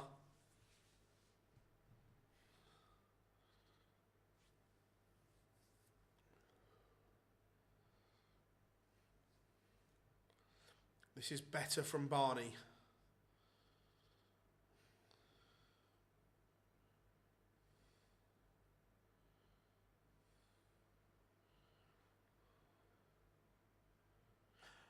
Yeah, no, look, from that side of it, and Tony Bellew did a really good podcast late last week with Darren Barker. I can't remember what it's called off the top of my head, but Bellew was really good as Barney takes a 3-1 lead. And even Bellew says, look, he says exactly words, well, forget boxing, just go and sort your family life out, kid. And yeah, look, I get there's things in life and so on, but to not have that relationship with your parents is quite sad.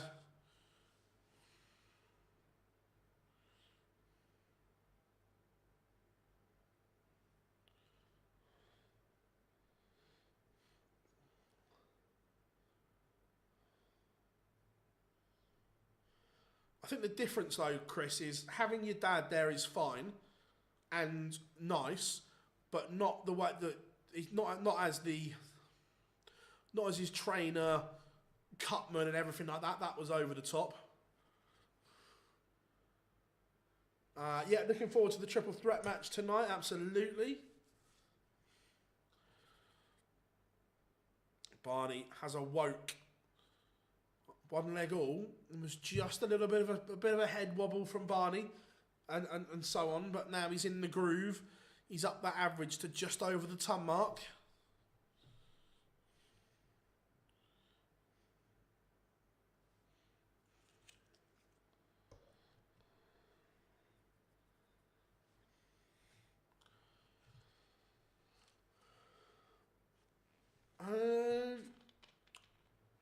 Around midnight, I think.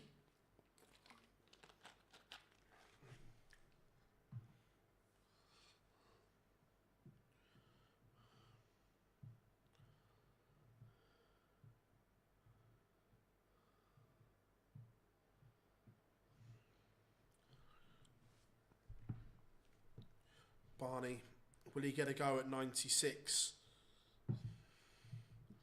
He will. This is for 4-1. Just a big moment of this contest here.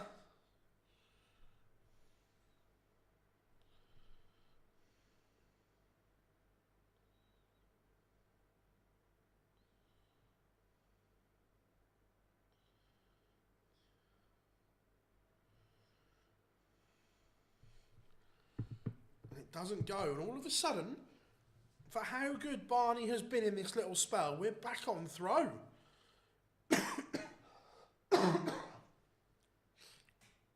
Didn't see this coming.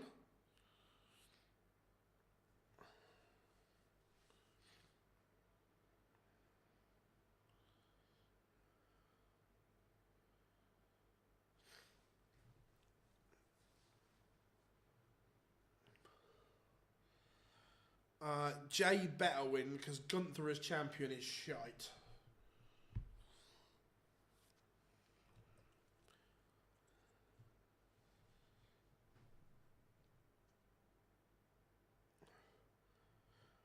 Anthony, I wish RVB had got an invite. Yeah, how much better would it have been for the fans in New York if you'd have had Barney and Gary there?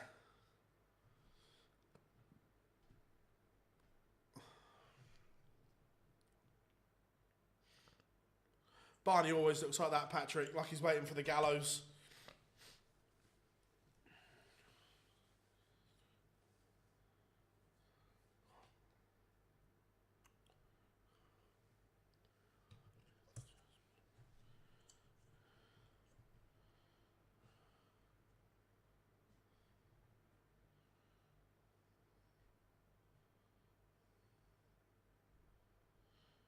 Barney, 2 darts, missed at 8-8. All of a sudden, this could be 3-all. Didn't see this coming.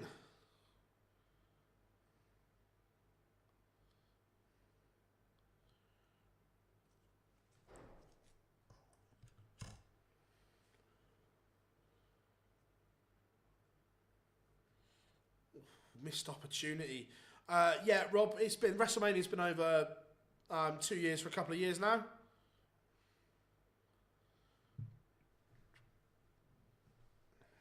For 2, Barney survives a little bit of a scare there. Littler, Humphreys, Gary, Barney, Wright, Rock, Cross, Bunting. I like some of that.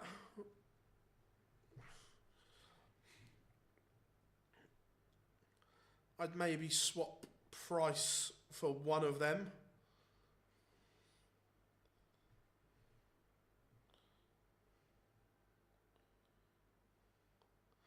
No, the general consensus is, Rob, that Mania was too big for one night now, and most people like the 2 nights.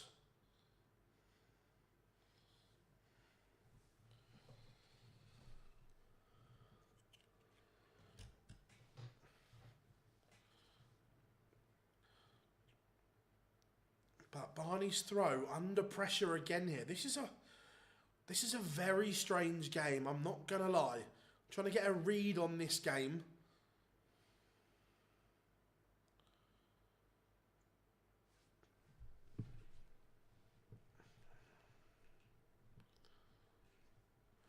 How we doing, Marco? Good to have you back.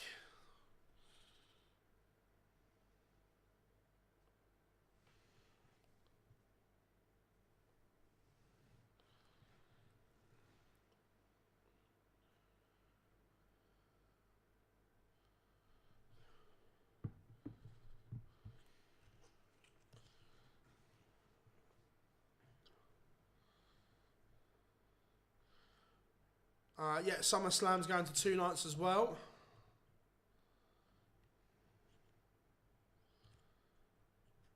And again, Barney looks as if he's going to be pegged back. This is a real strange game. Barney's averaging 95, but it doesn't feel like it. And we are back to 4-3.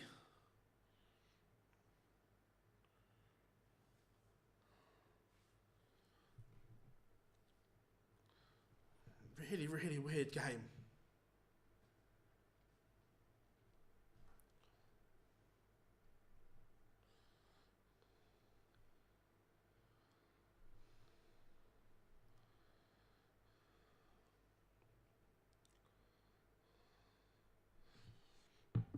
Yes, I will be in Frankfurt in June.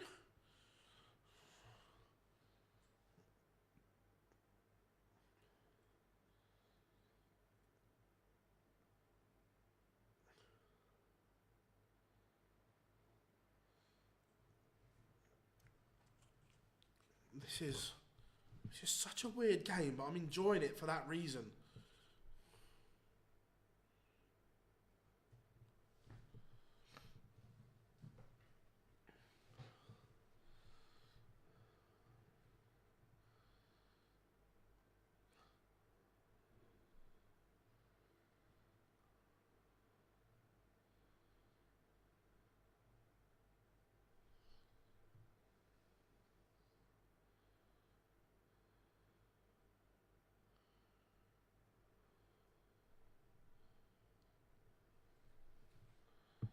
This is good from Barney, but he's still playing second fiddle here.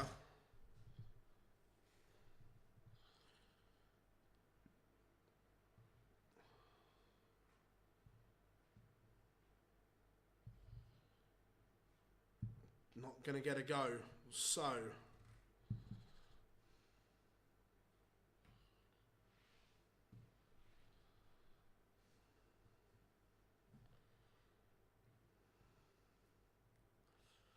Barney, one away. Can he find something on his own throw?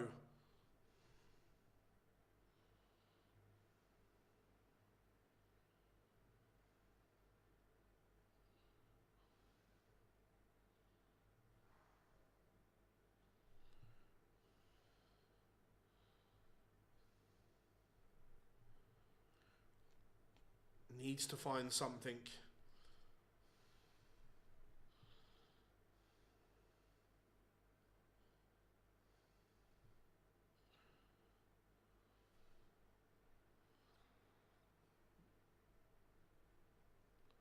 Be interesting to see what Barney thinks, because overall it's been a decent enough performance, but just not consistent.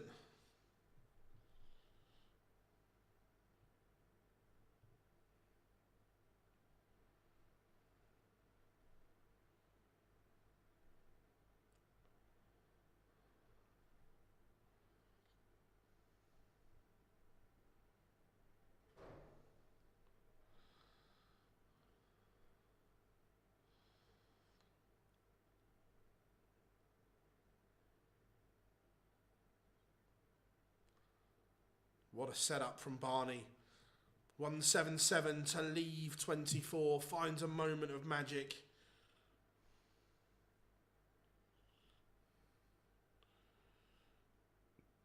And Michael finds a maximum. The last dart he throws. What a way to go out. The dead cat 180. But Barney does win it 6-3. It's a weird game. A good game, but strange. Does that make sense?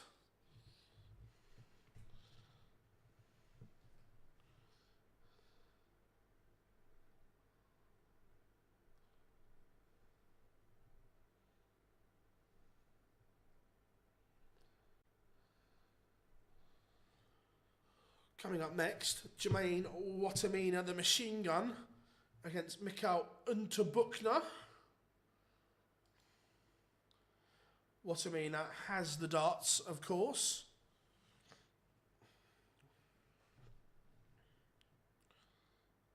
And Barney, look, the demeanour around Barney, he's won 6-3, he's averaged 96, he's done alright, but you wouldn't have guessed it, do you know what I mean? He just looked a bit of...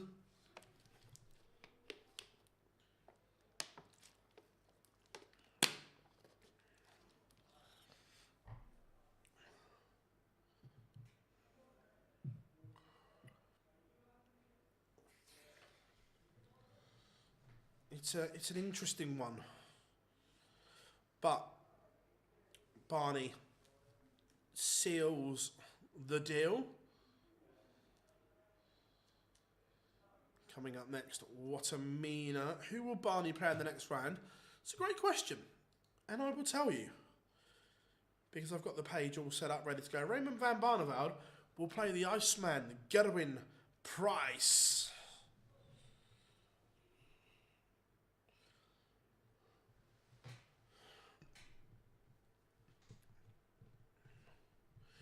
Should be a very, very good, tidy game. Time for interview with Raymond.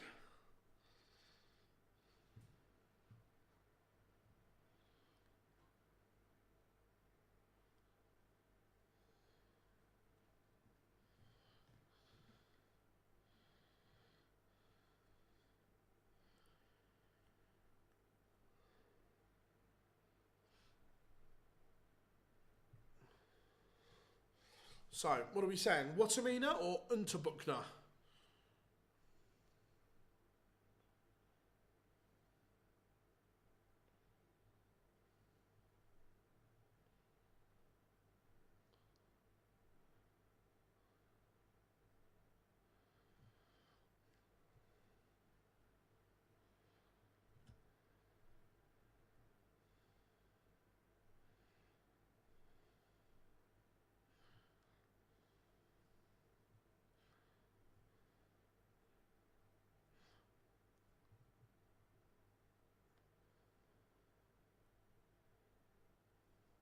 Right.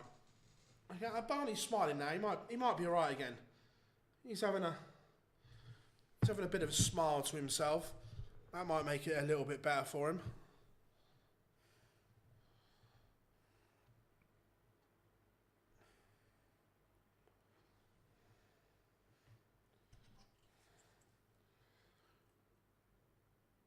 Yeah, should be good. Looking forward to that contest, I have to say.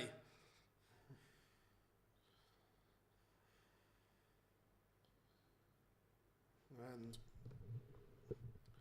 Barney trundles off stage.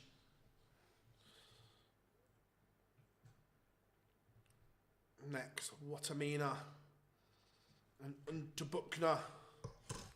What is this game number? So, 1, 2, 3, 4. Match number 5, which is good.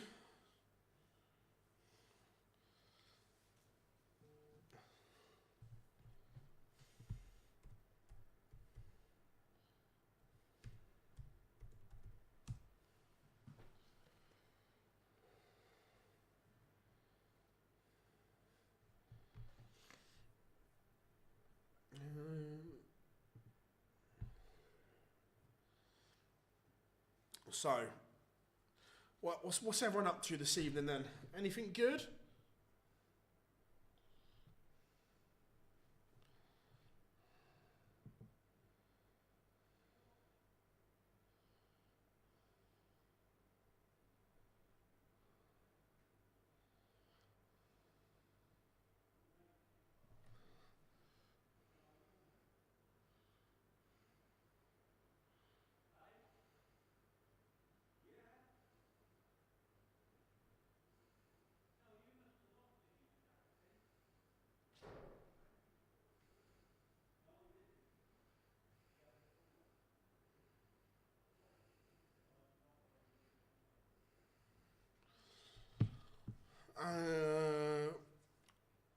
Bit of a own goal, WSA mania. Yeah, I know. What are they thinking, Rob? Idiots.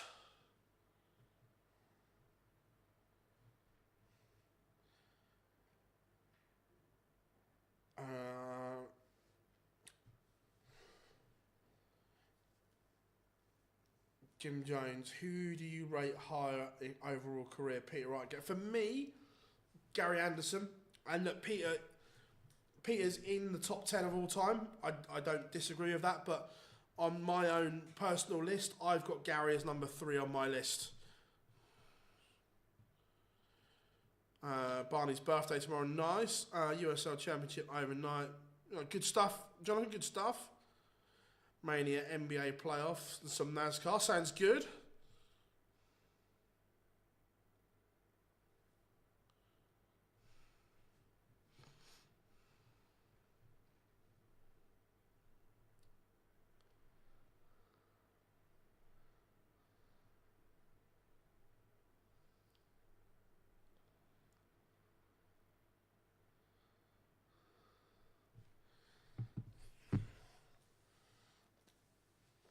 No, for me, Gary's on my 3rd greatest player of all time list.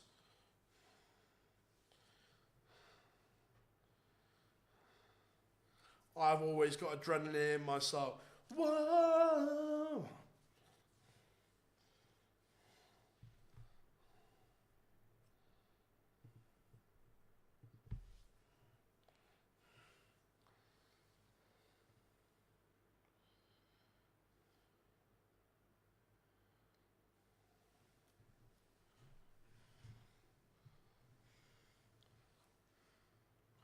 Pictures are back. We are ready to go. The machine gun Jermaine Wattimena against the forgotten Mikkel Unterbuchner.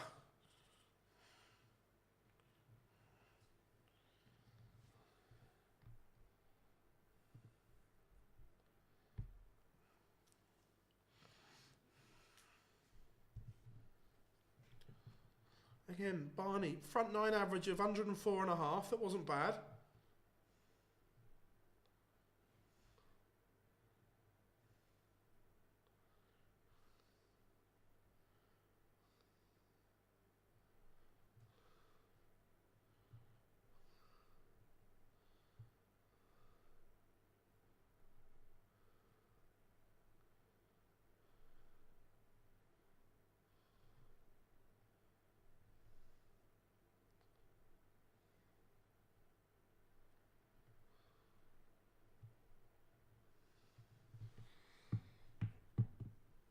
Right. The fans are up in Munich. They are loving life as we get ready.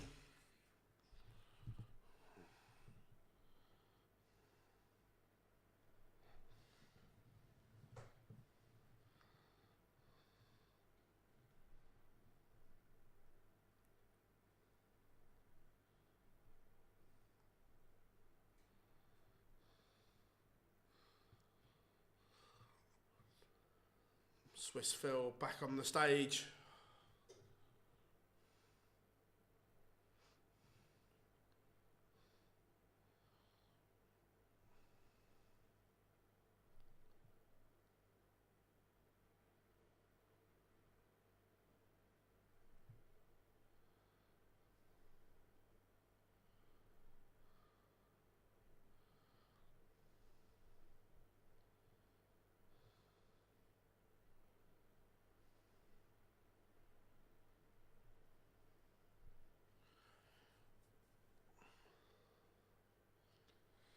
And the T-Rex, the little arms of Unterbuchner,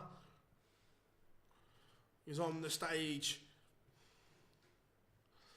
Peter above Anderson. I get the sentiment, but not for me, Mark. Anderson back, winning the world title back to back, 3 world finals in a row. He's done the Triple Crown. For me, like I say, he's third on my all-time list.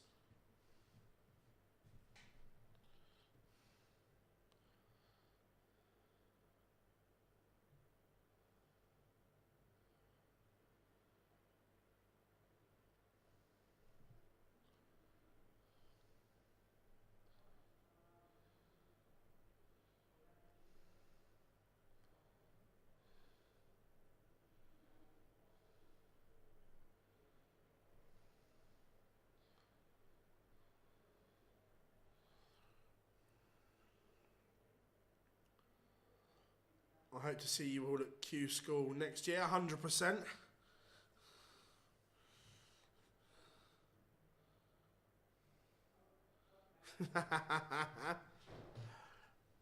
Did what Wright win the Grand Slam? No.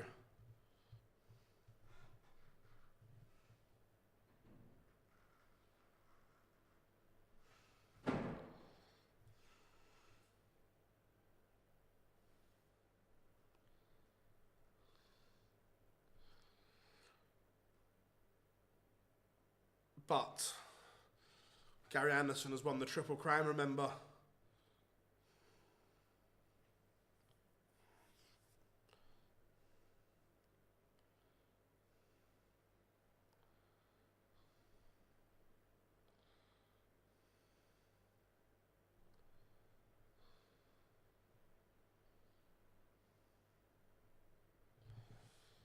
Both players are on the stage. We are ready to rock and roll now.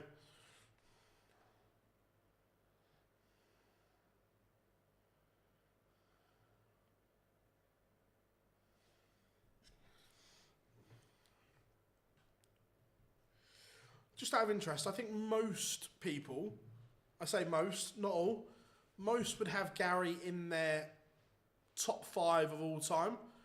Whereabouts are you putting him on your own individual lists?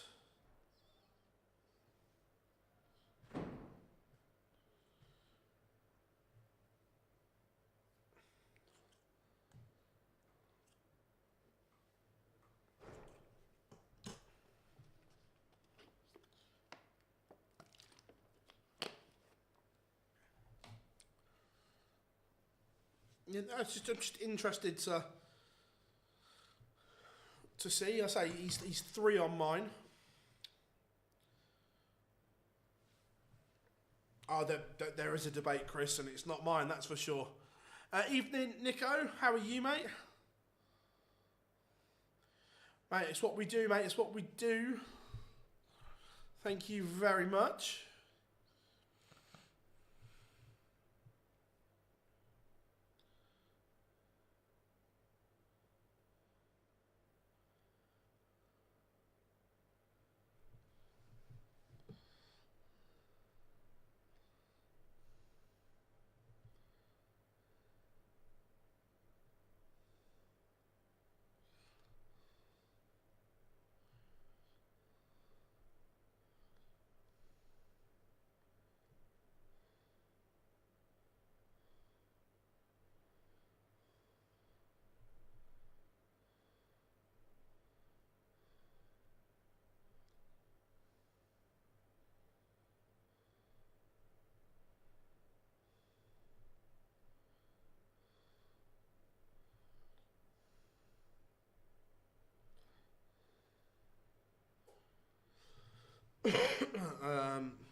Wattimena comfortably on leg 1.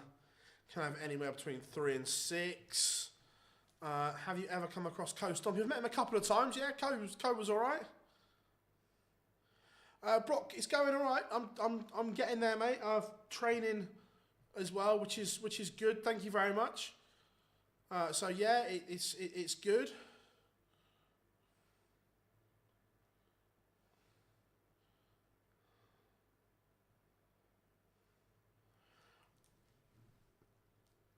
Is Wade in? Wade's not in my top 5. Wade's in my top 10, 100%. But James is the only player I can make a case for to be in that list without a world title because of what he's done.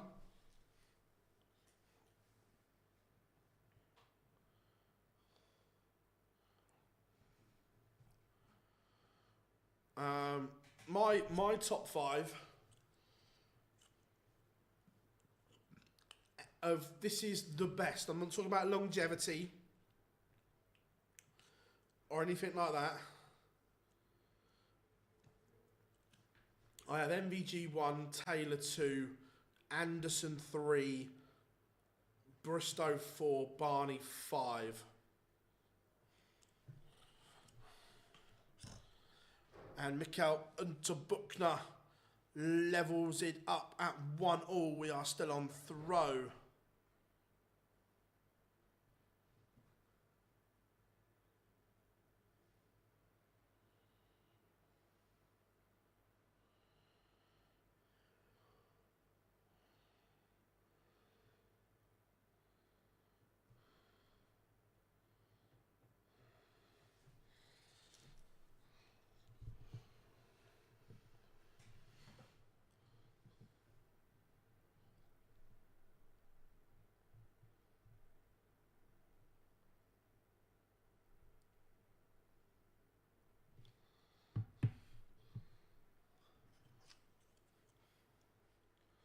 Wattimena just tunning it down at the moment.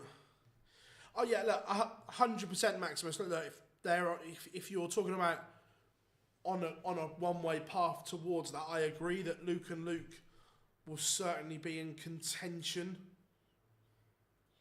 at 100%.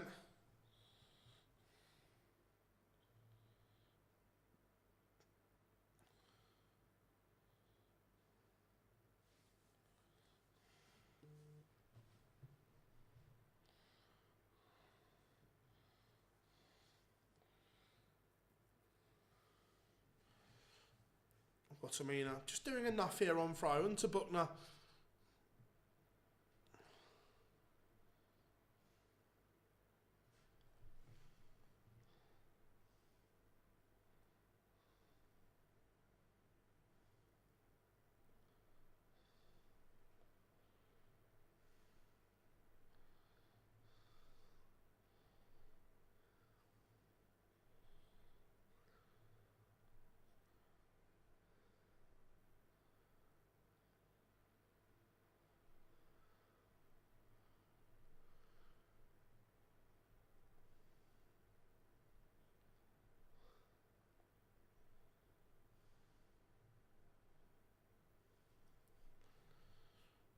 Two one. The machine gun leads. Do you know David? It rings a bell, yeah. Now, why does that ring a bell?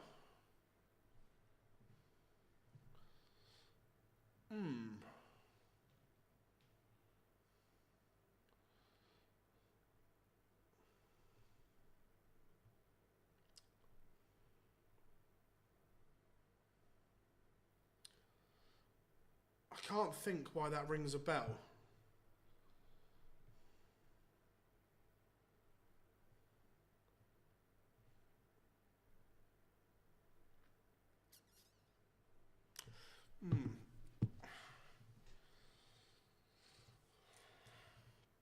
Unpopular opinion, but I would have Peter right ahead of Barney. Fairs.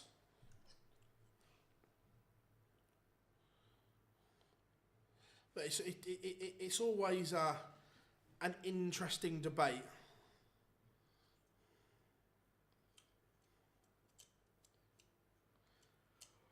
But Wattimena is threatening the Unterbuchner darts here. Well, he was until Unterbuchner finds a maximum from absolutely nowhere. Jermaine not posting the same kind of numbers he was 6-7 weeks ago. 6-7 weeks ago, Jermaine Wattimena was unplayable. Now, that those performances just aren't there as often.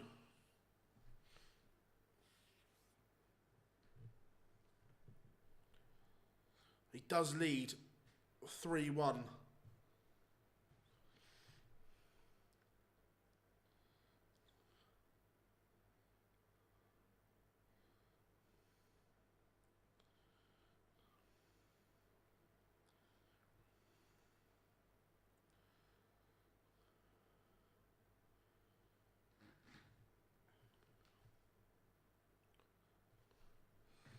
But he's in control of this one.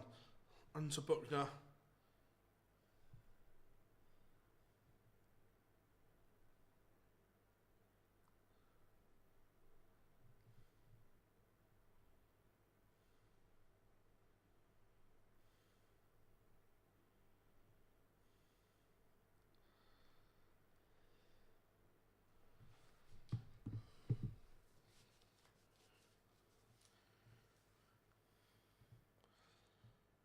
But Wattimena taking no prisoners. That Unterbuchner's only averaging 76 here.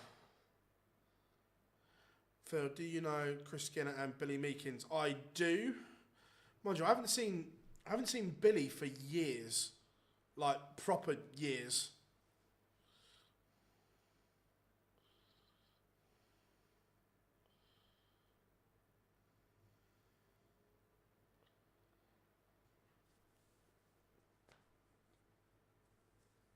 $120 for Wattimena for a 4-1 lead. Not gone.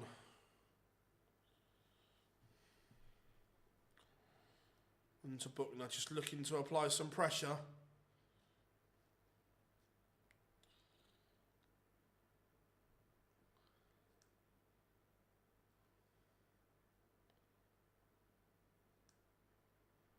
Wattimena just offering chances here.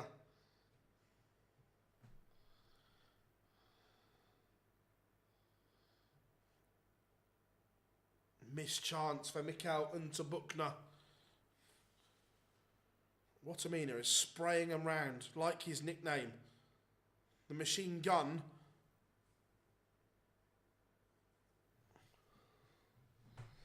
Mark, yep, he is. He's doing a great job. We are back on throw. Somehow, Wattimena's average is plummeted to a lonely 83 at the moment.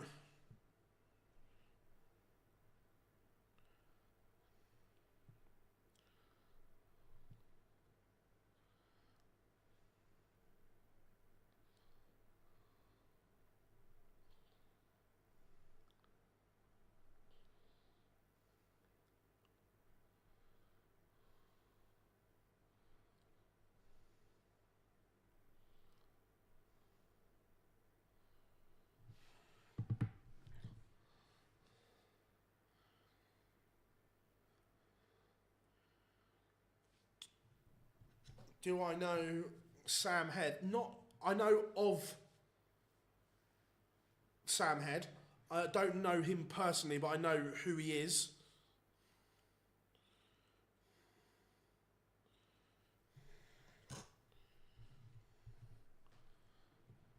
This is a weird game.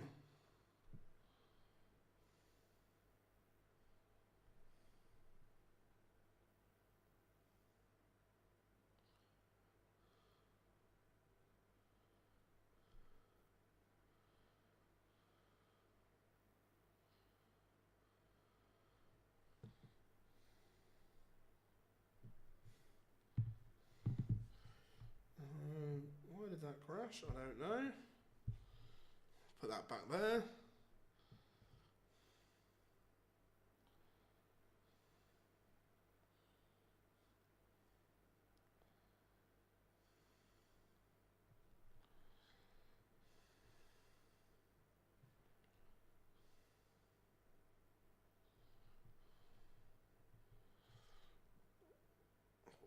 Looks as if this one could be 3-3.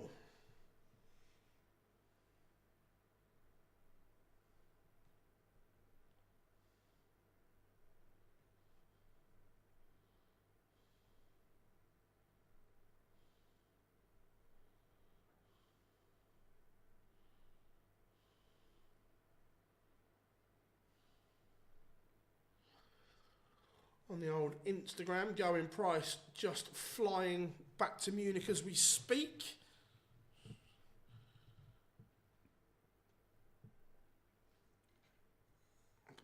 This is just a weird game to get a read on.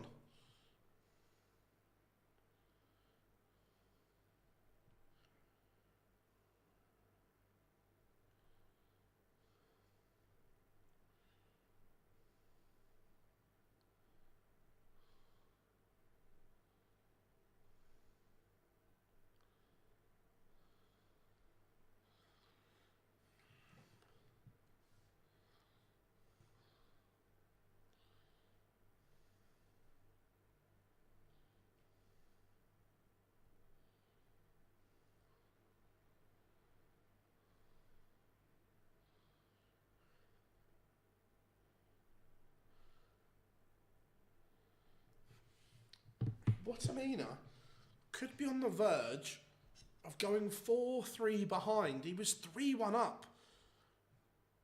This is some collapse here.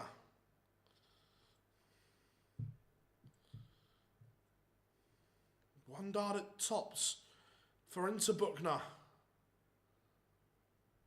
And he's missed Jermaine Breves again. And look, Wattimena is in front, but it's not a great performance from Jermaine. Jay beats Gunther.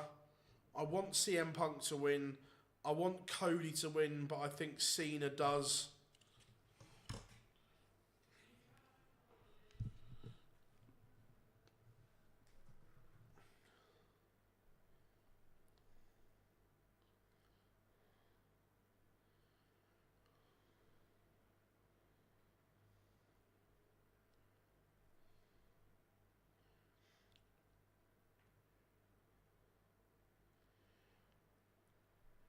Wattimena is now threatening the Unterbuchner throw, and look, we all know Jermaine Wattimena is a better player than Michael Unterbuchner, but the Dutchman has not produced. Yeah, Brock, thank you very much, mate. All was a massive success. Thank you very much.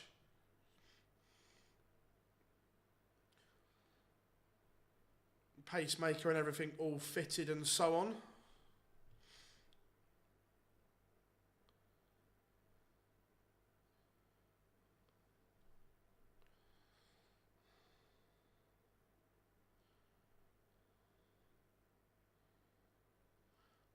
Brian Dawson, that's a net blast from the past.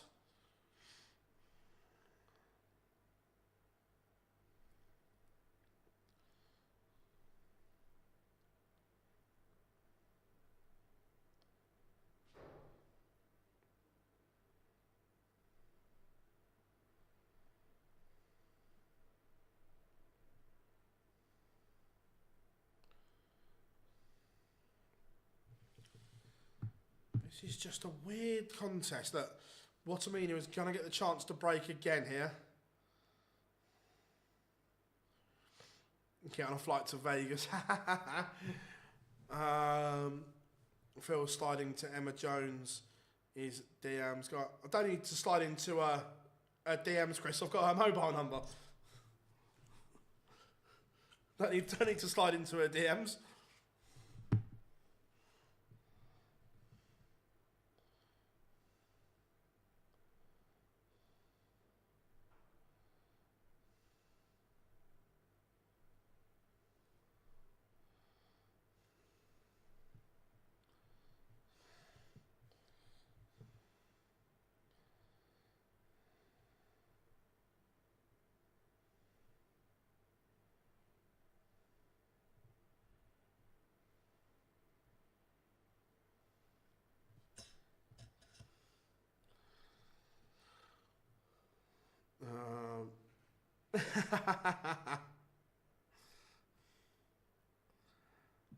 Yeah, look, this is just a weird performance from Jermaine.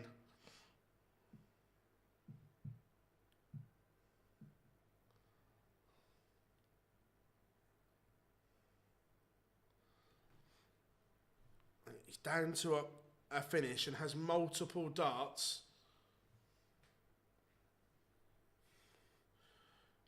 To get this done.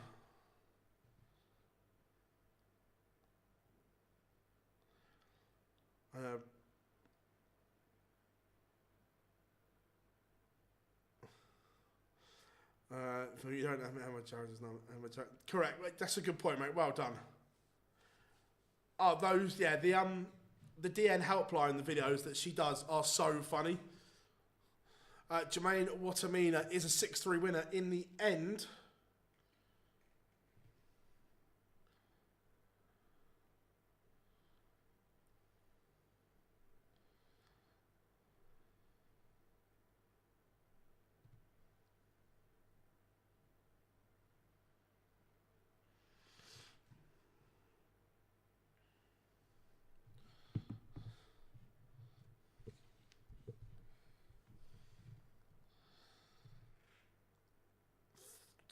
Three to Wattimena. It was uncomfortable at times.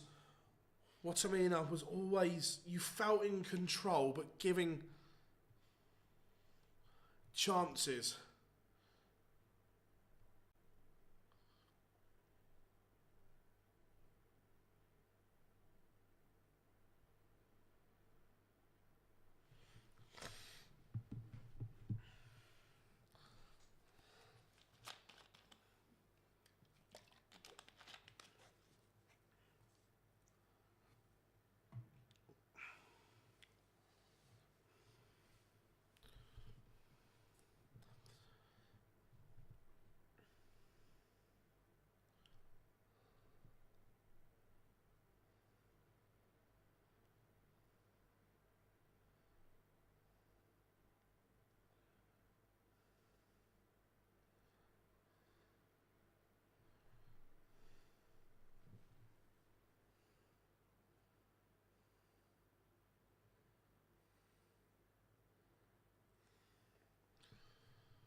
So, coming up next, we have got the Obergenius Dirk van Duijvenbode.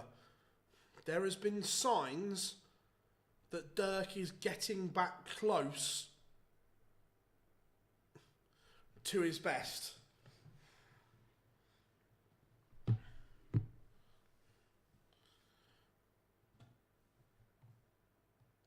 Is it that one I want?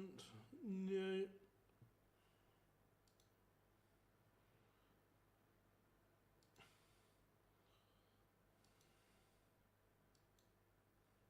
There we go. Dirk has the darts as well.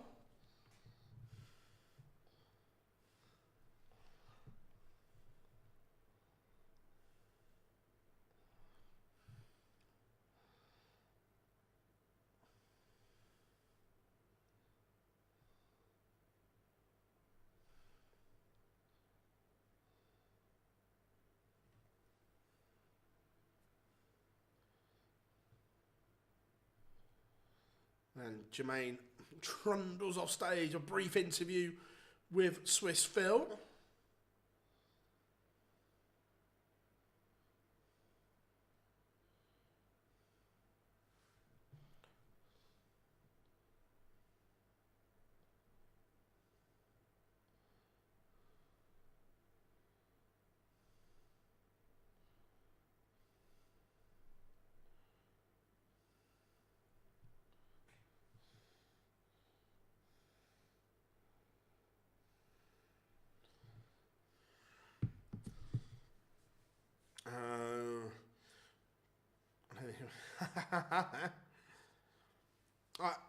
Mark, Emma is an incredible broadcaster, 100%. Swiss Phil, definitely fluent German, obviously. His English is incredible. He might know a little bit of Dutch.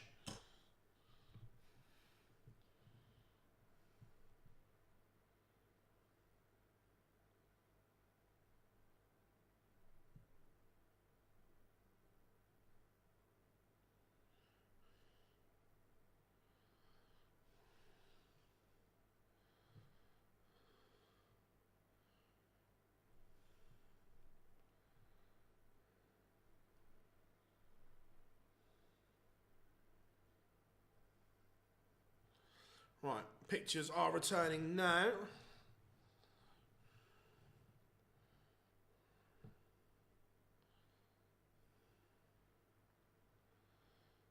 Shabba doesn't knows. Oh, Shabba the ranks.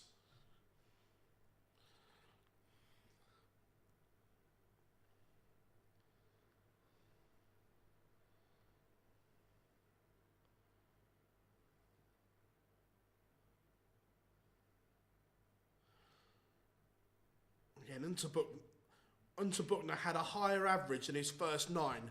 That just showed how poorly he scored in that contest.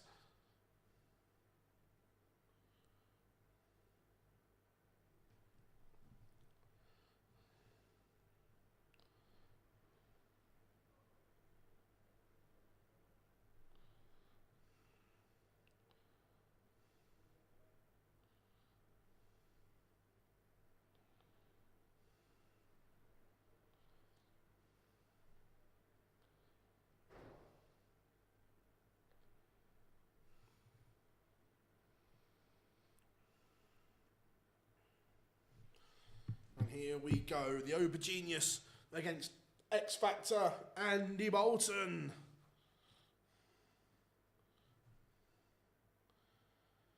Brzezinski, you gotta roll your brr, brr. It's Swiss Phil, Philip Brzezinski. There we are. The Andy Boulton walk on has begun. I can't remember. What does he walk on to?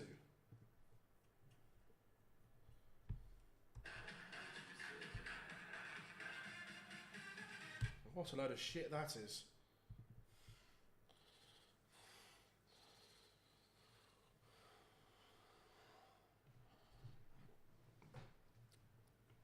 So X Factor is on the stage.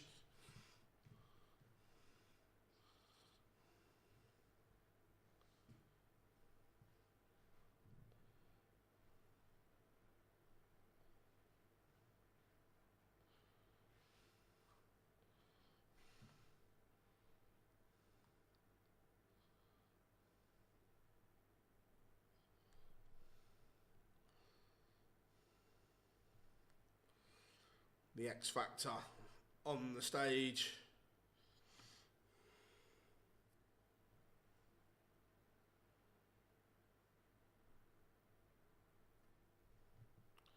Stop shaking it around, Andy. Come on, get on with it. I hope he gets sued.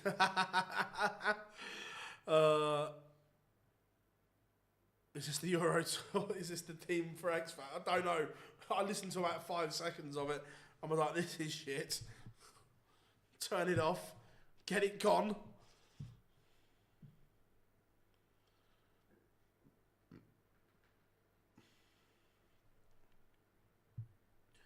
The Uber Genius is on the way down.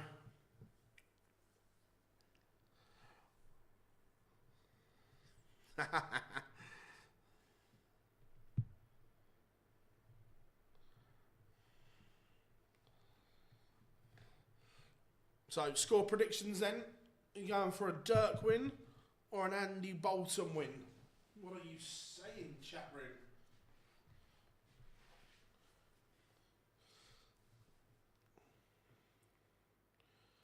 Dirk's loving life. Getting the crowd on his side. Yes. You know, Maximus, it's not a Premier League song, is it? Dirk 6-4, wiggle jiggle 4. Dirk easy. Yeah, look, Andy Boulton's not really delivered for me since being back on tour. What is Hubert Ware wearing? He's gone for the old red lederhosen.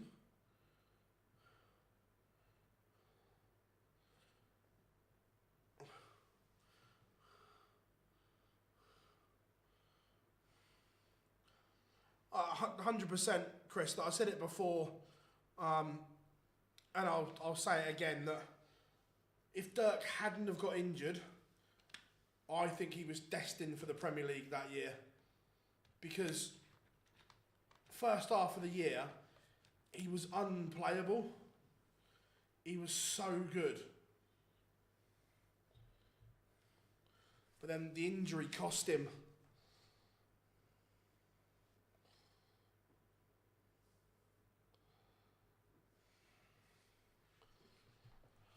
But can he rebuild? Hopefully. He's very, very savvy as well. He knows what's going on around him. He knows the back end of the year, he's got nothing to defend.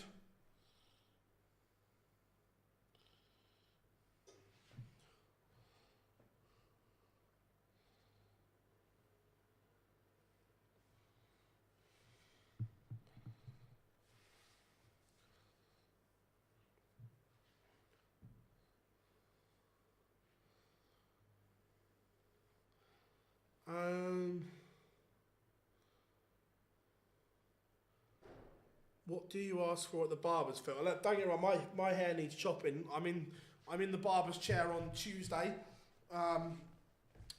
So Spencer cuts my hair. He's cut my hair for probably 15 years.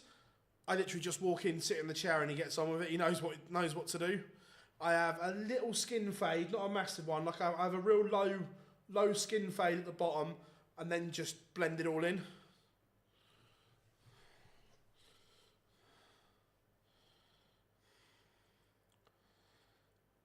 Dirk in control here of leg one. The Uber Genius.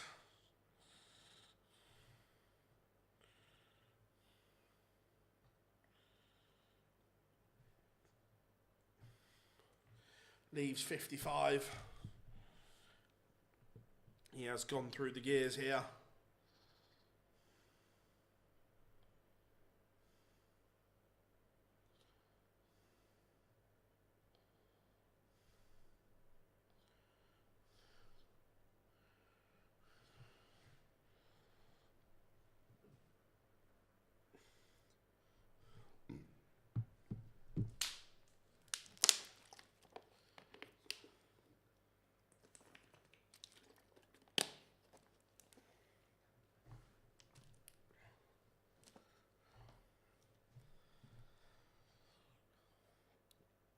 The Aubergenius, comfortable.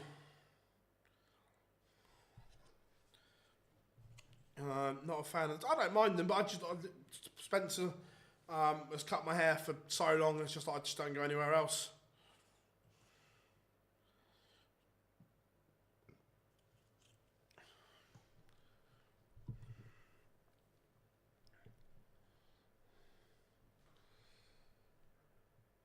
Again, Dirk has taken the darts here from Andy Boulton.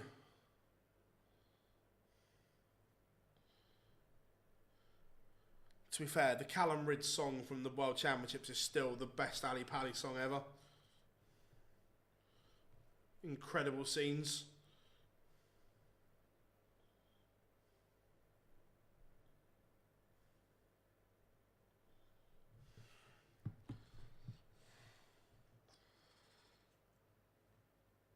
But Dirk would love to break early here, and he's forging that opportunity.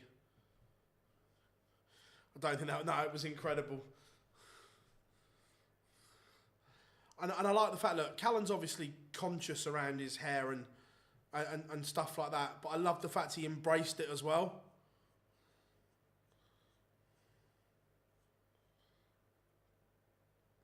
But Dirk looking to set up this 199.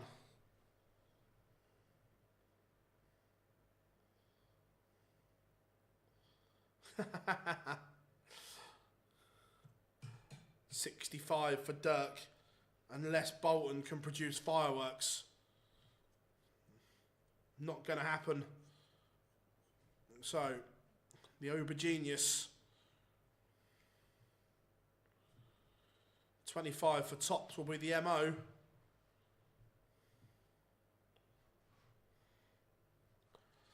And the old 19.6 tops route, that'll do.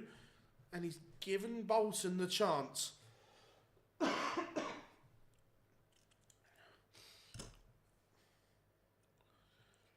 Andy Boulton may only get one dart at a double from this 64, depending on dart 1.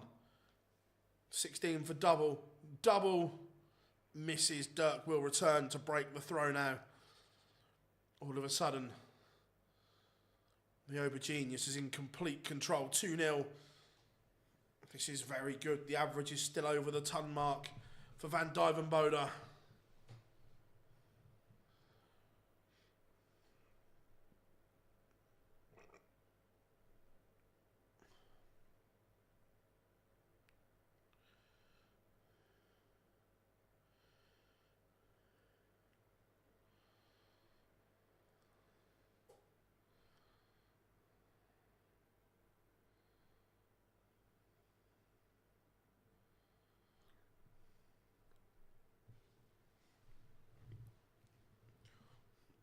So Dirk has kicked off Max.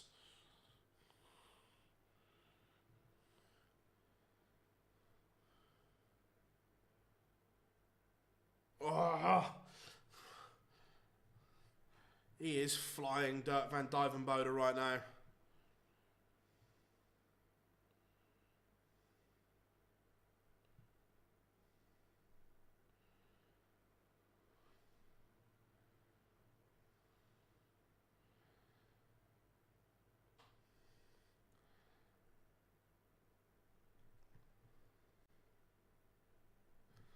Dirk leaves 58. Andy Boulton not even in the same neighbourhood right now.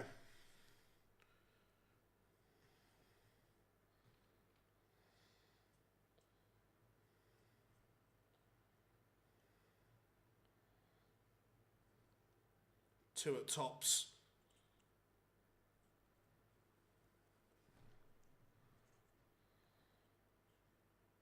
No, he will be back.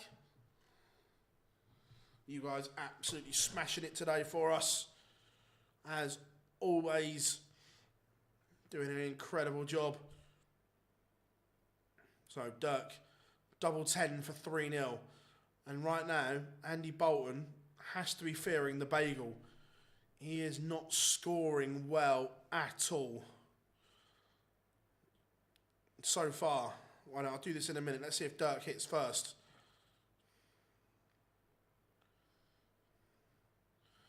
Double 10 for Vandenbogaerde. And it goes 3-0. What I was going to say shows you how poorly Andy Boulton is scoring right now. 3 legs in, only 6 visits of a ton or more. No 140 pluses, no 180s. Not scoring anywhere near heavy enough, Andy Boulton right now. He is under severe pressure.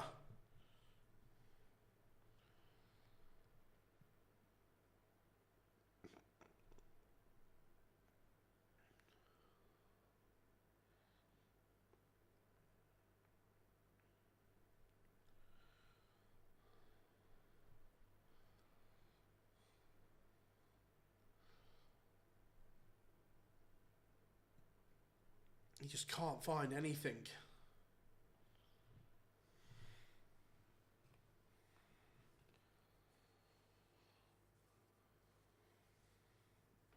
And already, Vandenbogaerde is asking questions.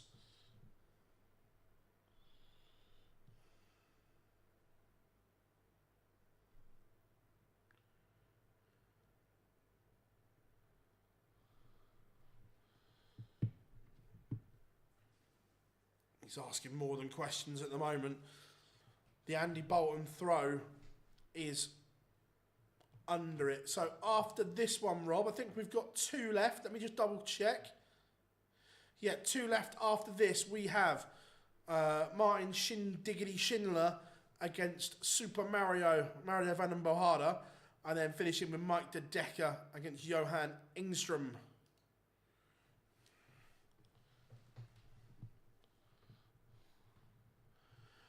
Today was the first time Premier League goal had been scored by an Ian since... Nice, good stat. I like that.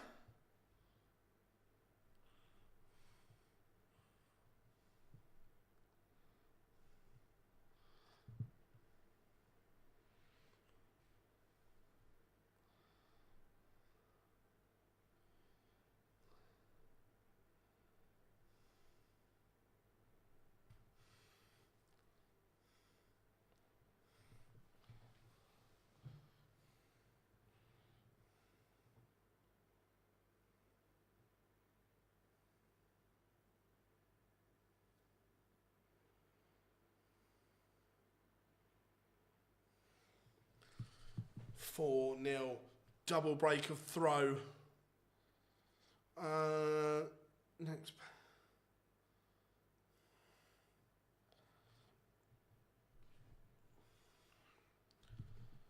Dirk just doing what he wants at the moment.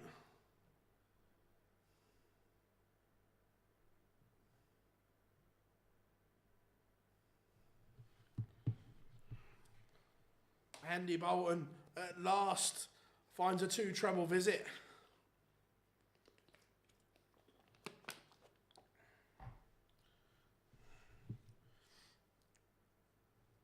He's the one now asking a few questions of Dirk.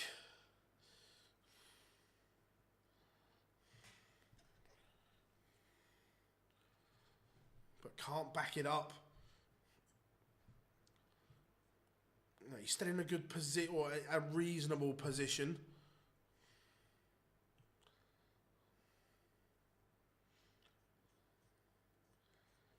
And then Dirk finds a 2 treble visit of his own. Andy Boulton. He'll be disappointed with this performance, only averaging 79 right now. He's better than this, we know that. But right now, it's not X Factor. It's go home, you're not getting a chair.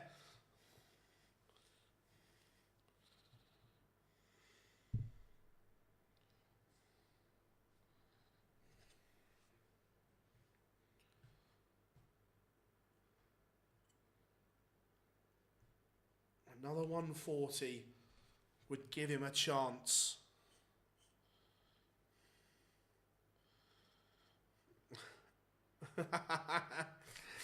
Oh, I love that, Rob. Love that. 153 for Dirk. It's not going to go.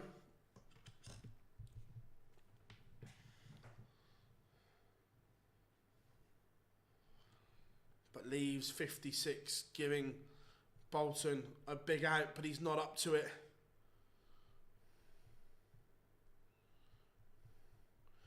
Does leave double 16 if Dirk van Duijvenbode misses tops. If he misses, he does miss. All of a sudden, Andy Boulton has been given a lifeline. It's been a lackluster performance. But all of a sudden, he has a chance. But he's going round the houses. Double 4 comes to his rescue. He will not be bageled. It is still 4-1 though. Not what we were thinking from X Factor.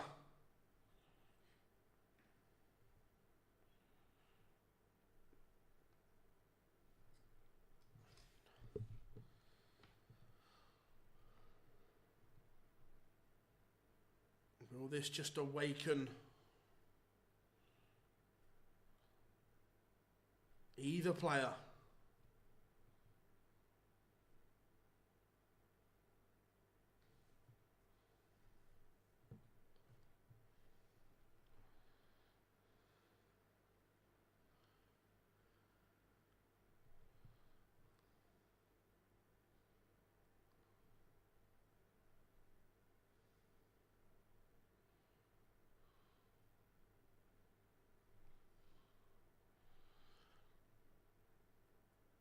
Dirk's average has just dropped for the first time as well. He's back on that 97 mark. It's been well over the ton for a lot of this tie.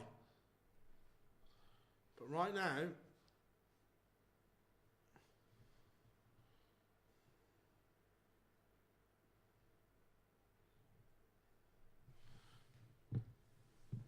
he's not producing.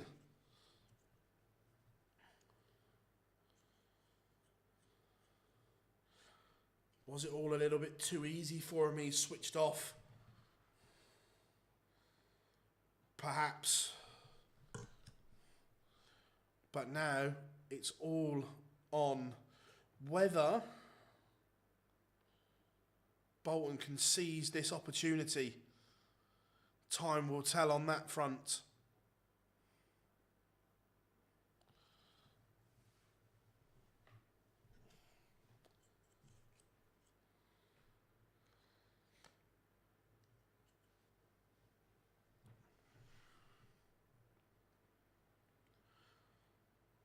Needs a treble here, Boulton. He's down to 86, but that may only be a dart of the ball. Dirk is going to be lurking. We needed another treble 19, would have left tops.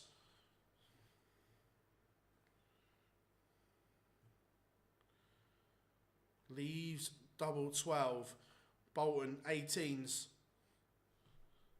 Treble leaves double 16. Single, single, ball. Bullseye for Boulton. Misses. So Dirk. Double 12 for a 5-1 lead.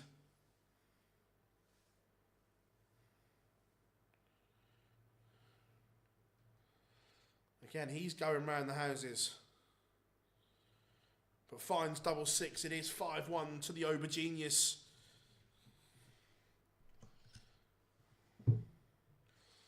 Andy Boulton now has to win 5 on the spin. Unlikely at this moment in time, you would suggest.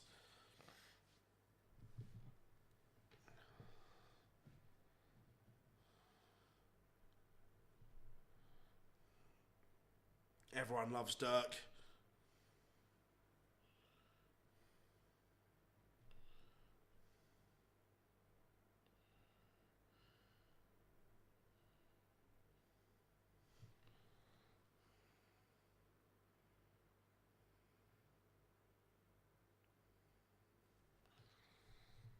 So now, big celebration from Dirk. He knows he's just switched off here.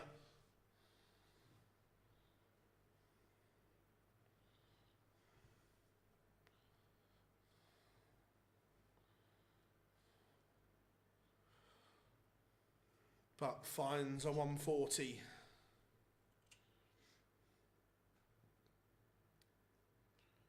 .303 for Durkee. Will start 19s. 719s leaves 170. We know the maths. Or if you're American, math. Have 9 instead. 171 leaves the champagne shot. Dirk van Duijvenbode is closing in on a huge victory over Andy Boulton.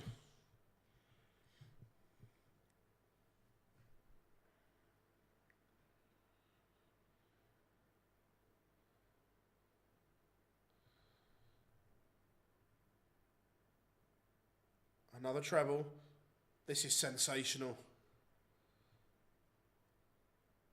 Take a bow, Dirk van Duijvenbode. The champagne shot, but not as you know it. Treble 20, double 18, double 18. It's flamboyance, it's brilliance from the Aubergenius. That was a little bit good from Dirk. We'll take that all day long and twice on Easter. The Aubergenius has gone through the gears.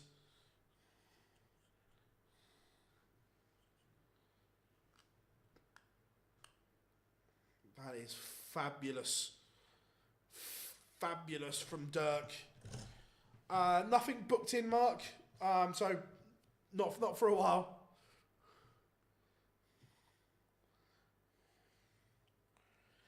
Coming up next, Martin Schindler taking on Mario Vandenbogaerde, who has been playing some good stuff of late. Super Mario has been very, very good recently.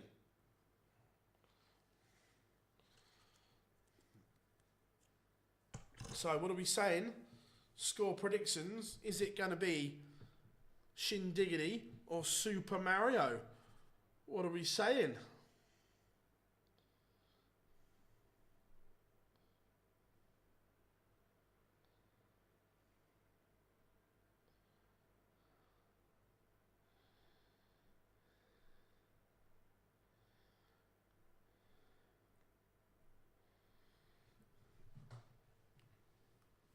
So, they are gone to the break.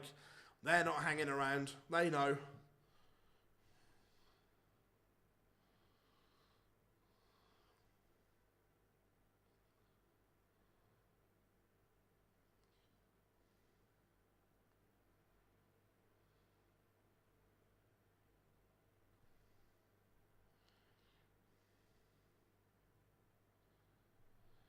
So, score predictions then. Get them in. What are you saying? Chat room.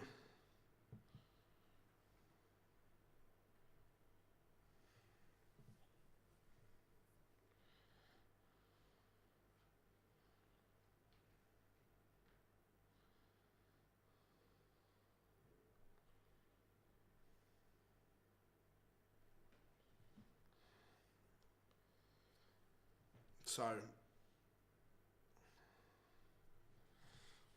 Dirk. I'd like to see Dirk win a Euro Tour. I really would. It would be good, wouldn't it? Dirk's absolutely ripping Swiss Phil about those legs. Go on, Dirky boy.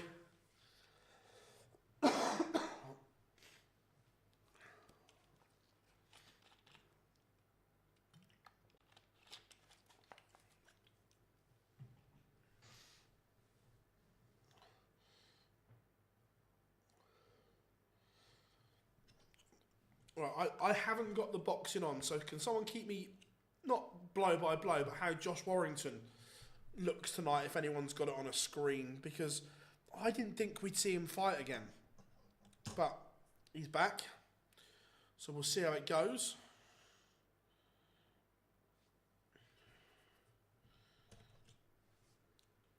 But everyone, on this Easter Saturday evening. Pleasure to have you all along. Remember, back tomorrow for both sessions. Monday, the afternoon session as normal, and the evening session, we'll be keeping an eye on it along with Live Lounge episode 200.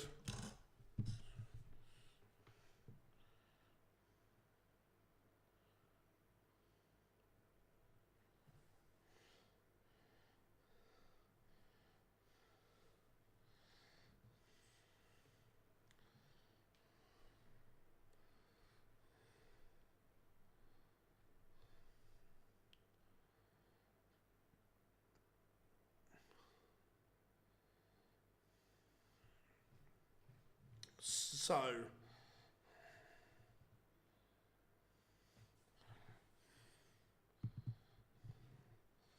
Schindler against Mario Vandenbogaerde. Pictures are just about to come back. 2 games to go on this evening session.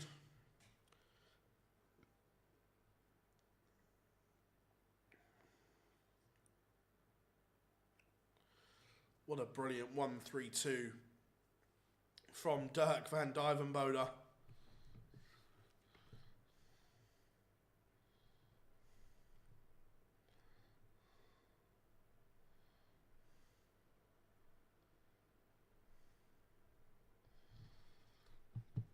Front 9 average of 110 from Dirk. That's very good.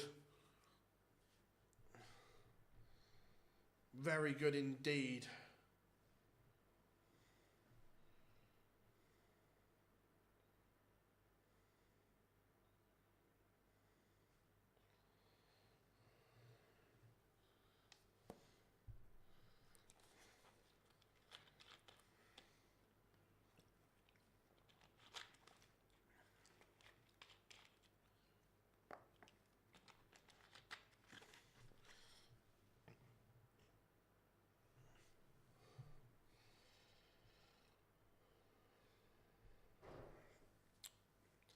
I think Henderson can win tonight. Yeah, of course he can. If I'm being honest, I haven't watched any of the Super Series, so I couldn't tell you who was in form, who wasn't going into tonight. But look, Hendo has the game to win anything at that level. So, of course he can do it, yes. But I've not seen anything of it to go...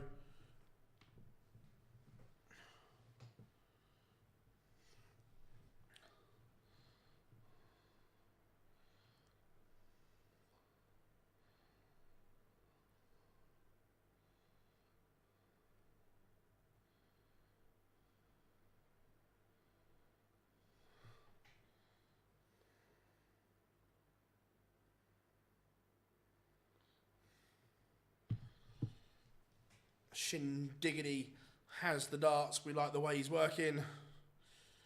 But Mario is on the stage. Time for the wall. And we all know his Euro Tour music is some shitty Rammstein, whatever it is. Not even sorry. It's absolute garbage. Songs like this and songs like Dirk should be banned.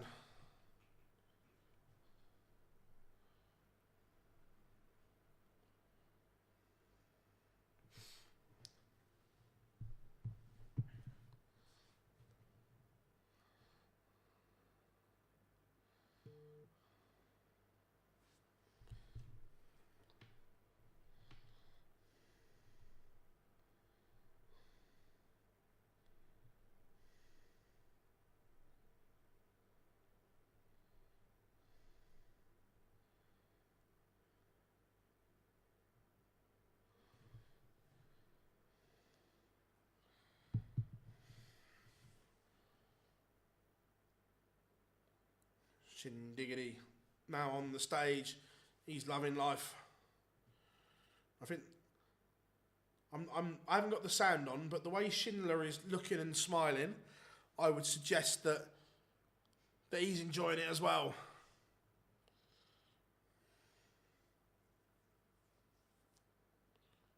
How are we doing, Great Showman? Hope you are well, buddy. I'm just going to stand for Been a long day in here. Just going to stretch the old legs a little bit.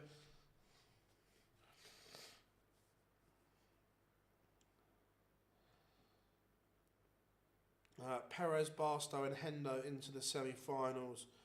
2 group games have to play. Cheers, Mark. Thank you very much.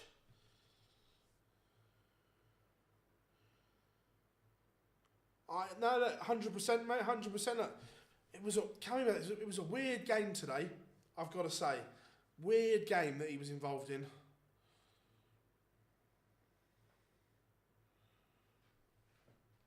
But he has won. That is the important thing. Shindiggity getting us underway. And look, Mario has had some big scalps on the Euro Tour and the Pro Tour of late. He is playing some good stuff. Cannot be overlooked here. As he kicks off with a ton.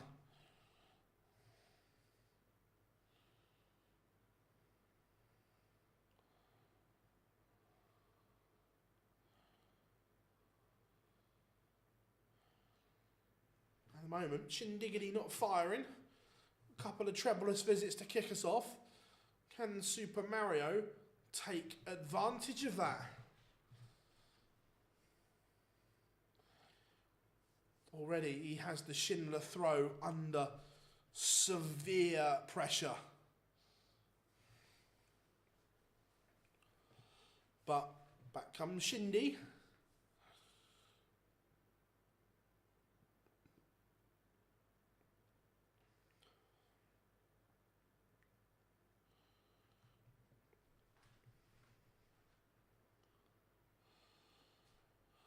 Down to a finish first on the Schindler darts for Mario Vandenbogaerde.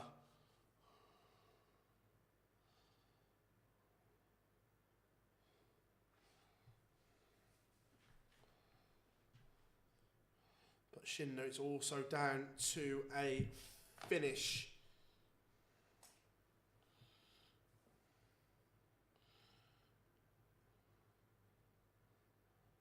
Get this leg out of the way. I'm just going to... Ooh.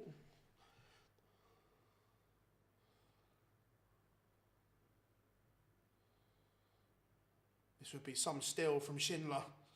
Single 19 leaves the ball. He's got the second treble. When he's come inside double 6, he's had a chance. Right, folks, give me a second. I need to go to the loo. So I'll run downstairs.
again, folks. What did I miss?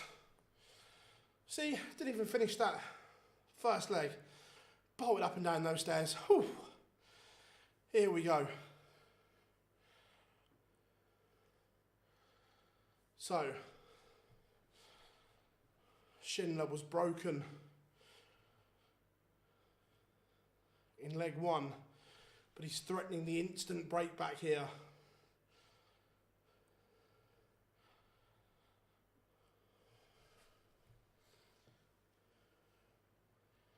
Double 16. Double 8 goes though.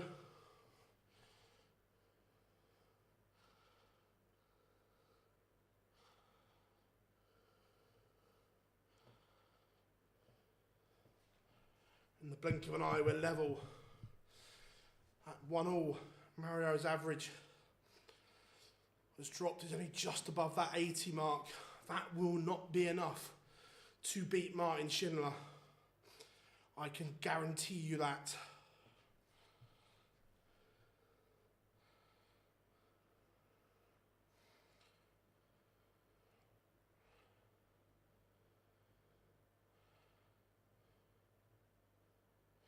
Shindiggity finds the first maximum of this contest. And after a nervy start, he has gone through the gears here, Martin Schindler.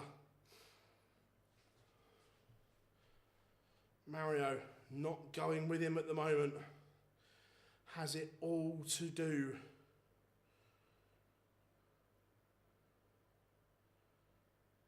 Maybe too much to do.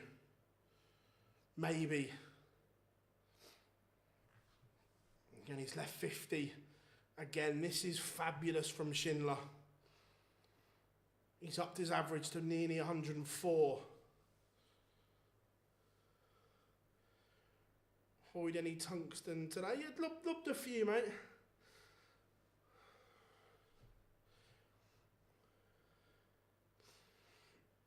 Yeah, just trying to work out how we're going to set it up in here for Monday evening. Looking forward to it.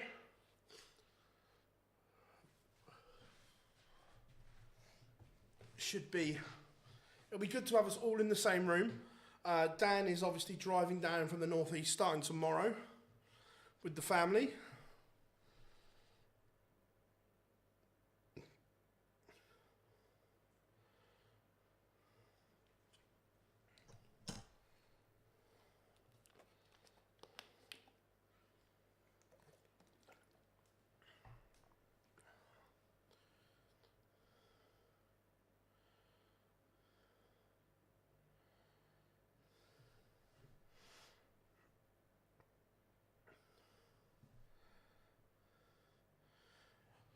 Yeah, so Rob, Monday after the Euro Tour session on Monday afternoon will be like this as normal, and then the one in the evening we are gonna incorporate the end of it into the live lounge.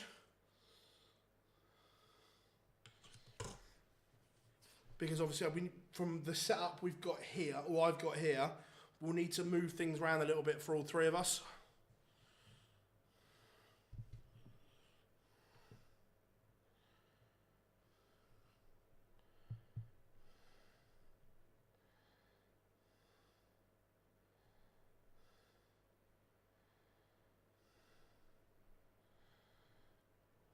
Mario Vandenbogaerde has bounced back well here. For the last couple of legs, Schindler has thrown the kitchen sink at him.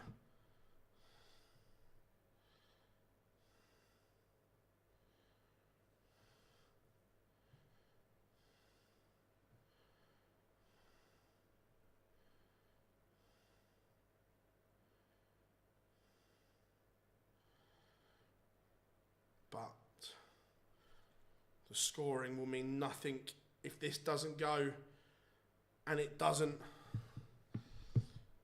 Schindler can steal this leg on the Mario darts if he finds tops. Oh, that is brutal. Mario Vandenbogaerde should have had that leg comfortably messed his lines.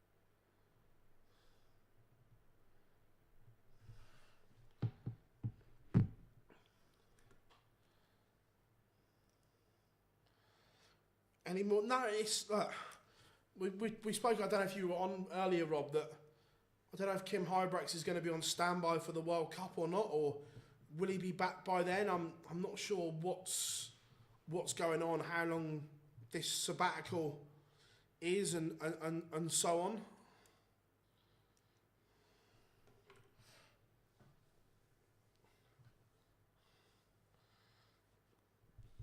He's always been a complex character, but no one likes to see anyone going through this where you're unable to play.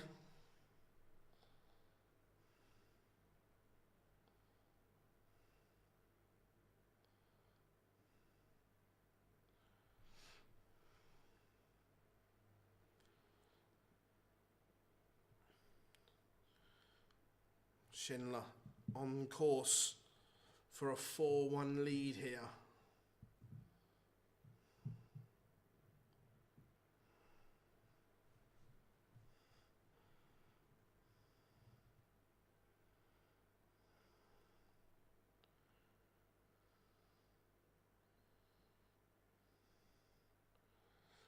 Gonna get a dart at the bullseye. Can't take it. So 95 for Mario Vandenbogaerde.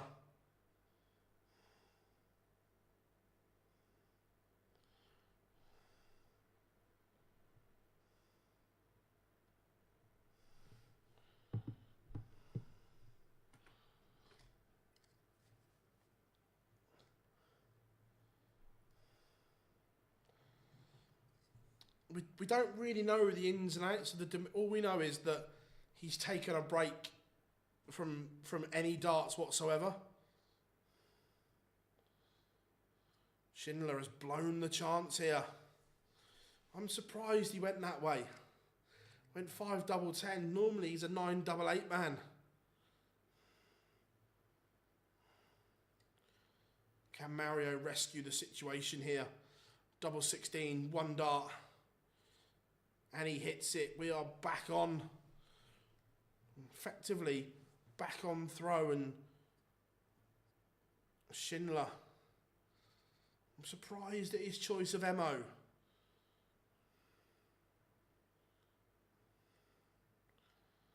The reason as well that I don't like going 5 on 25 is you potentially block the route to 5 if you come inside 10s. I don't think it's the greatest board management personally.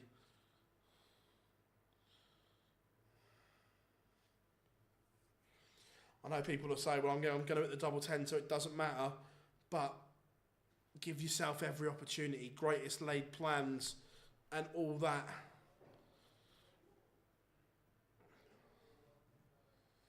But Shindiggity was bounced back from a rare off leg from him, shall we say, that he fires in a maximum, and he has the Mario Vandenbogaerde darts under all kinds of pressure here.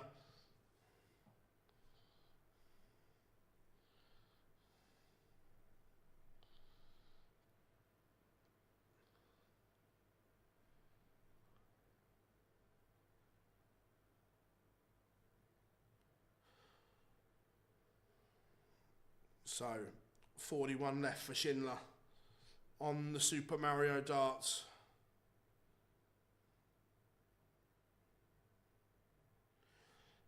Surely Huybrechts and De Decker pairing is a shocking idea, even if... I don't see where else you go though, Mark, with it.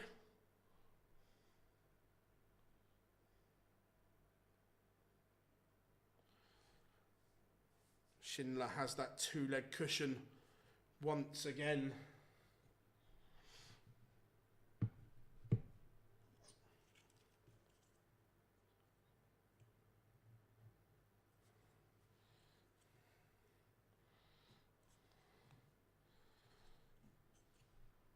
At least Kim's in a bit of form.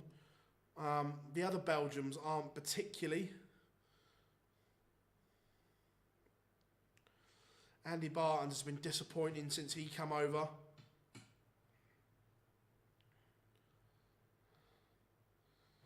think Kim's the only logical choice, that they might not get on.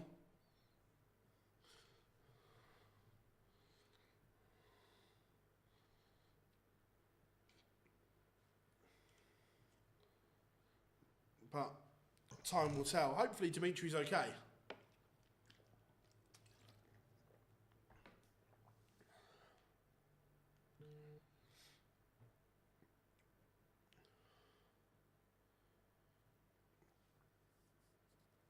Schindler went that way, Rob. And his darts stick up quite aggressively as well.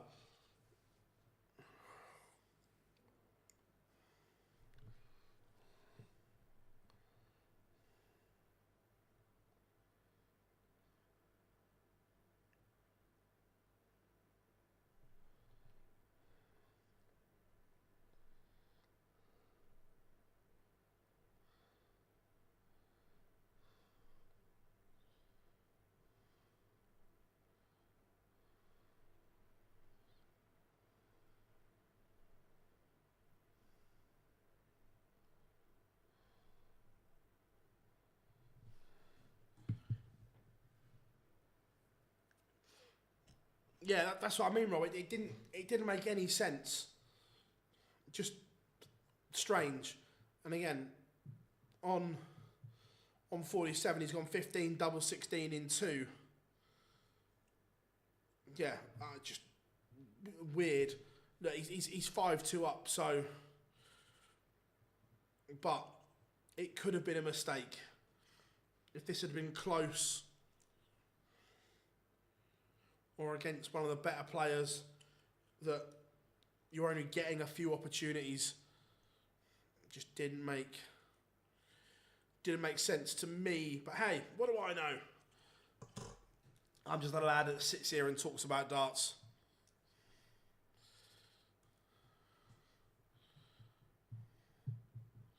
Mike De Decker will close the show here today. The real deal has shown glimpses of late.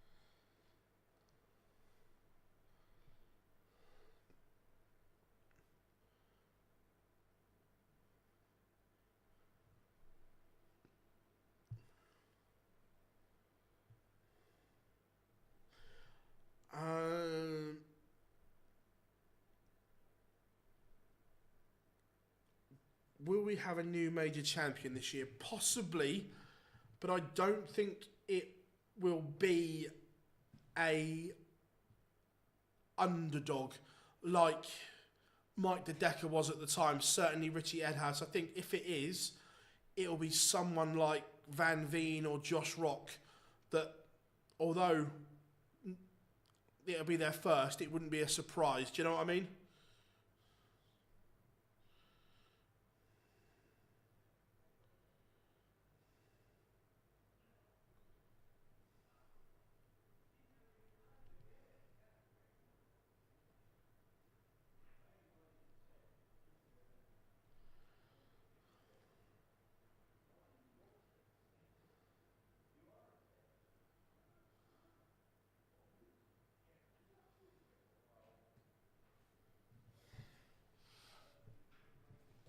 Mario has one back.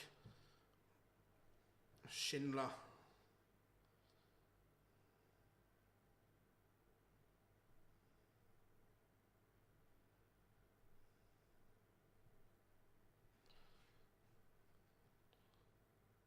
Starts well, but Mario finds a max of his own.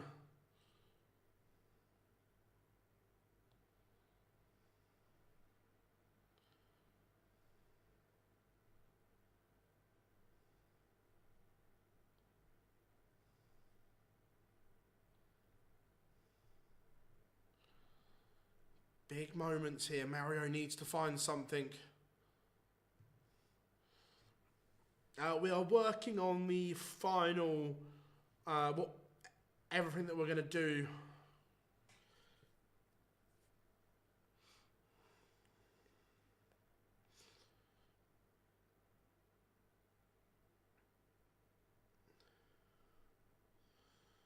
Schindler, 101.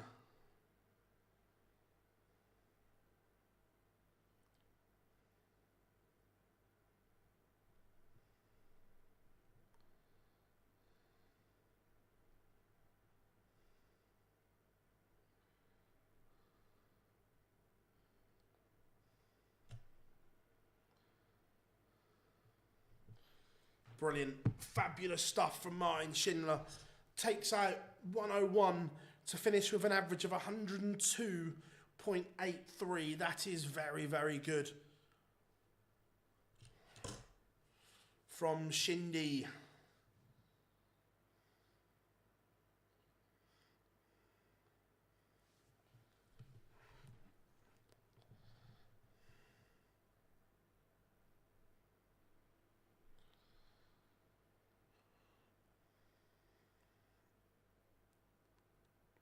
Mario's last visit was a maximum,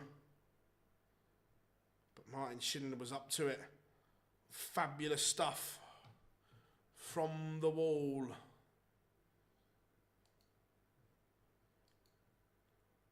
Mike de Decker has the darts in this deciding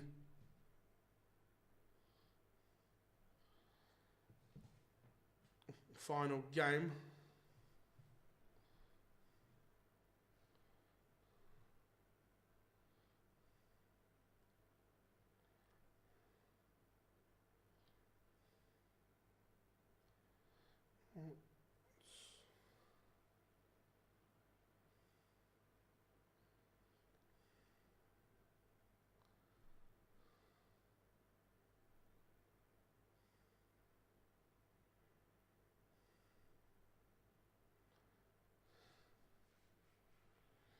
So, one game to go. Chat room, what are we saying? De Decker or Engstrom?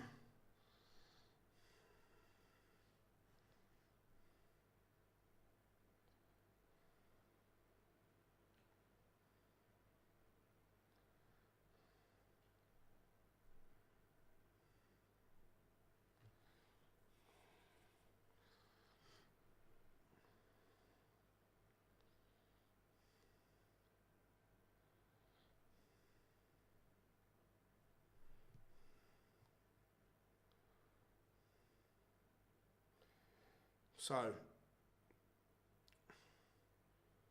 feel the Decker might lose. Interesting.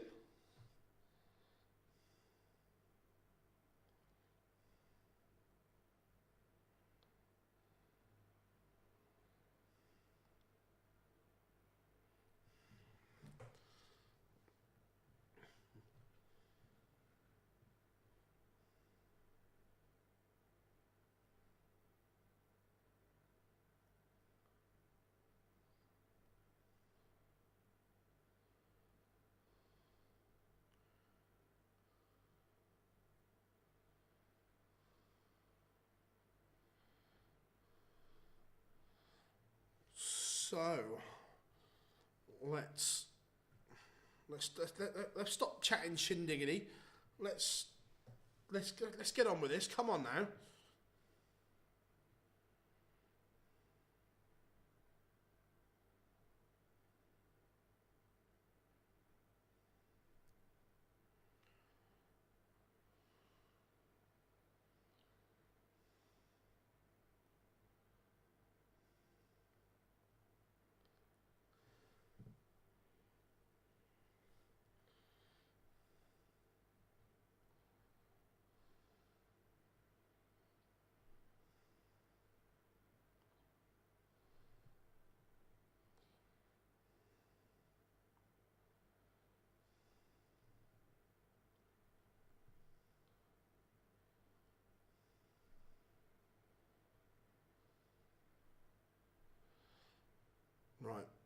the break is here.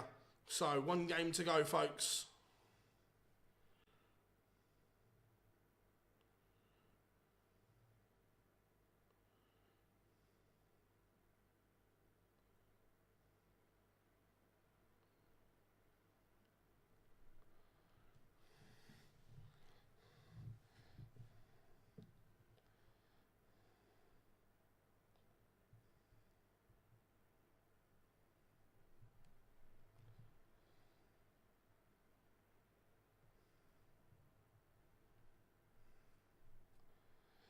So,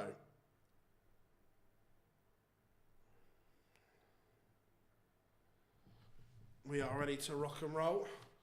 1 game to go. The Mike De Decker against Johan Engstrom. What a day it's been so far. You guys have absolutely smashed it for us. Thank you very much as always.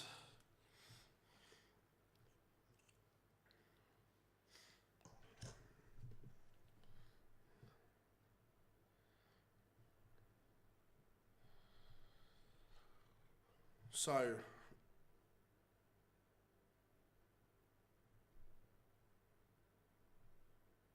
get those score predictions in ready. If you haven't yet and you are new here, please, please, please, please, please make sure you drop us a like and subscribe here on YouTube.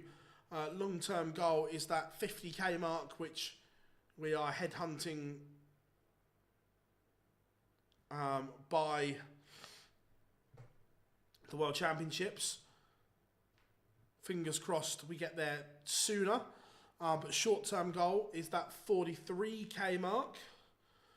Also, thank you very much to all of our new followers on Facebook. We've just hit that magical 31k mark as well.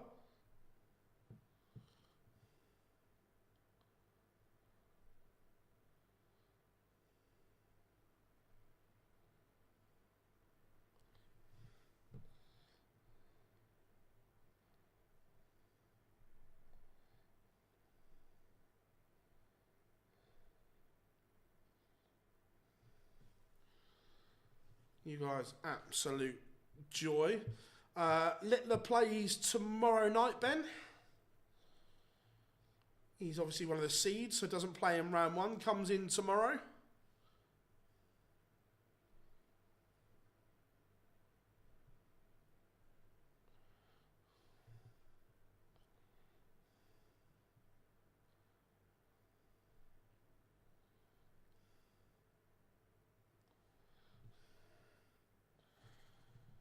About 15 seconds.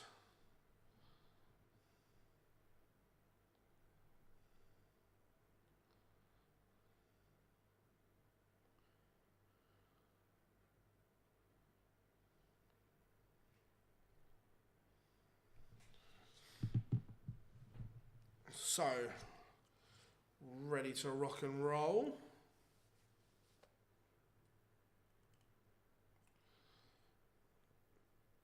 Mike, the real deal, De Decker. Closing the show. And why not? Front 9 average of 115. That is sensational scoring. Mario's himself, 109.44. A very tidy game.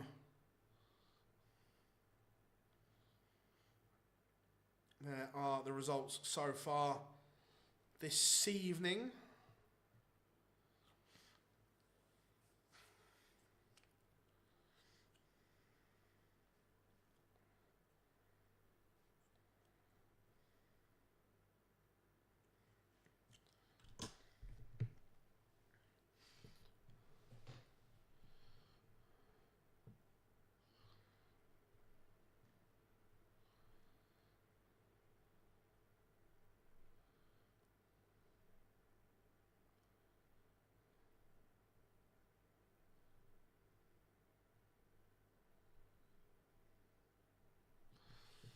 And Engstrom walking on the Super Swede.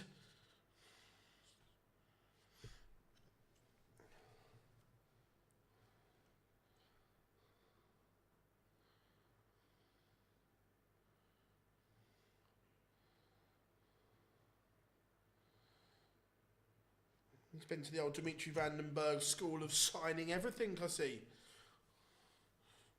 He's given up now, and he's just walking on. Oh, no, another one. Go on, Johan.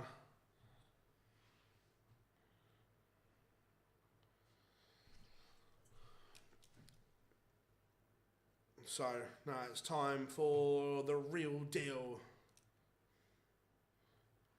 Mike Decker.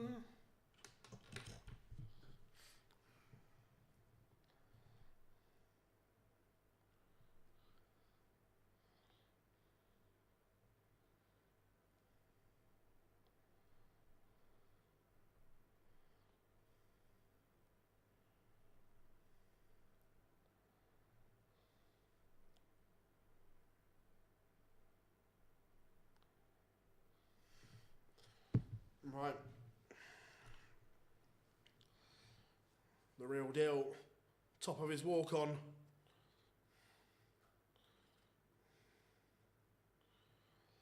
I've got to say, I am a fan of the new Decker shirt. Really like it. As far as dart shirts go, there are some shockers around, but I like this one. Elegant, just does enough. Can fully get behind that. Engstrom's, on the other hand, has a dartboard on it, so I can't. You know the rules, everyone. You know the rules.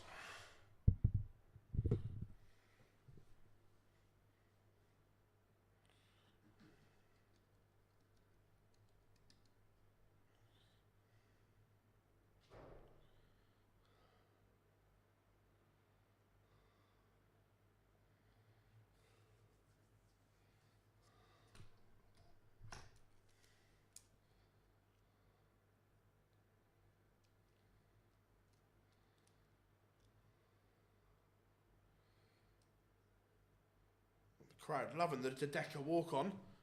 Some great crowd shots of that. But now the serious business starts for Mike De Decker. Again, looking to add to his tally of titles. And tomorrow this would set up a dance date with Peter Wright. Snaky awaits the winner for either Johan Engstrom or Mike De Decker.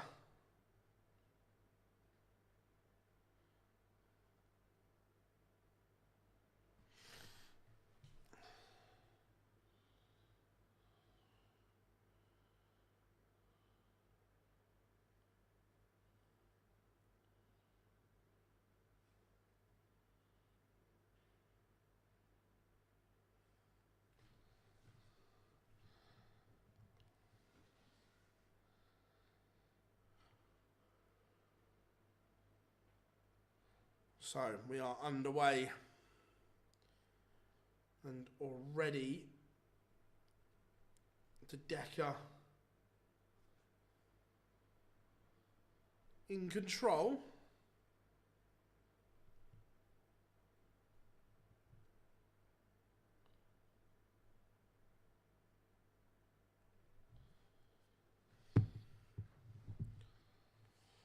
I still find the De Decker dart a curious setup. Long barrel, but short stem.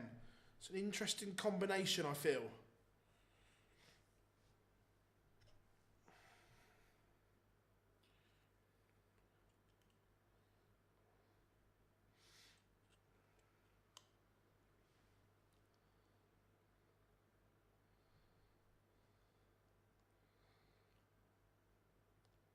De Decker down to a finish. Johan Engstrom can't leave one. So, will he go for the ball or does he set up? My gut reaction is there. He's just set it up. Either that or he's been extremely fortunate with the setup. One or the other. We'll confirm shortly. But De Decker on course to hold in the opening leg.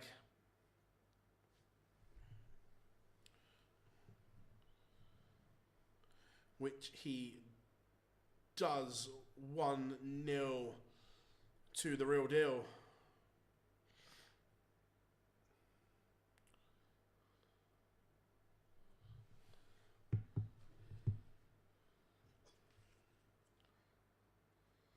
Well, let's have a look. I'm presuming he plops one in the big 18 and hasn't shanked yet. The eye line just goes across. But Mike De Decker, we want to get this done as quickly as possible.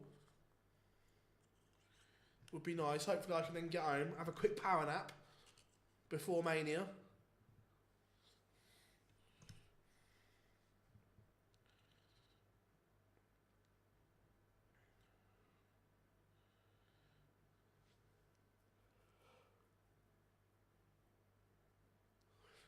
Johan Engstrom knows down to a finish, but De Decker could leave something a lot nicer than the big fish. He's going to leave something nice. He is asking questions of Johan Engstrom here. 88, and he's going to get a look at it because the big fish is not going to go. The Swede can't compete with this De Decker performance at the moment. The real deal, just shy of 110 average. Evening, Max. Good to have you in. Hey, pleasure to have you here. Doesn't matter what time you turn in, mate. You are here and you are commenting. So, pleasure as always, my friend. We absolutely love it. Here at Online Darts, the support that you guys show us has been incredible. Break of throw to Decker. The average goes north of 113 now. This is fabulous. Highlights of the day, I would say,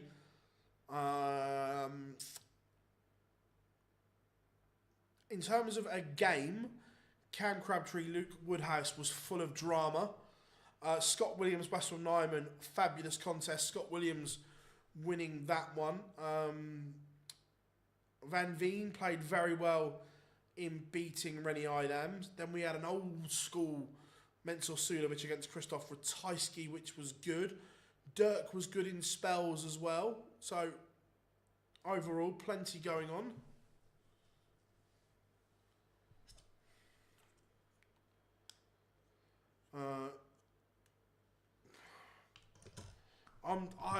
I can't get behind Ben Whittaker. I think the guy's a bit of an arse.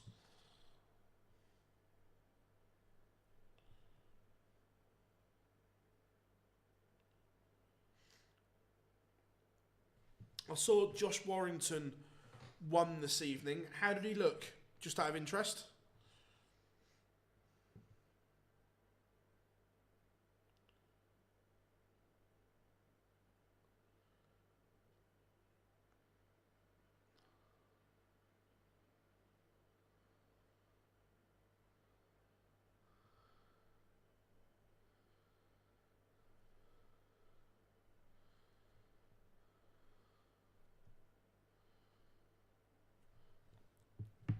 De Decker is going to get a second chance for 3-0. Engstrom couldn't take the opportunity given to him by Mike De Decker. But De Decker's missed again. This will send the average plummeting. Yeah, it's below 99 now. Start of this, it was around 113.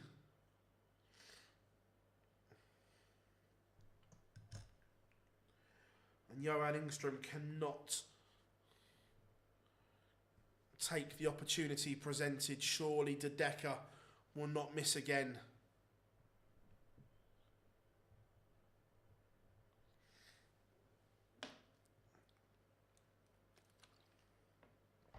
He might, you know. He does, you know. De Decker will be fuming. His average has dropped by 20 points in this leg. But Engstrom can't take it out either. Silly darts. Silly darts, this. Oh my, what is going on here? What's happening here? What's happening here?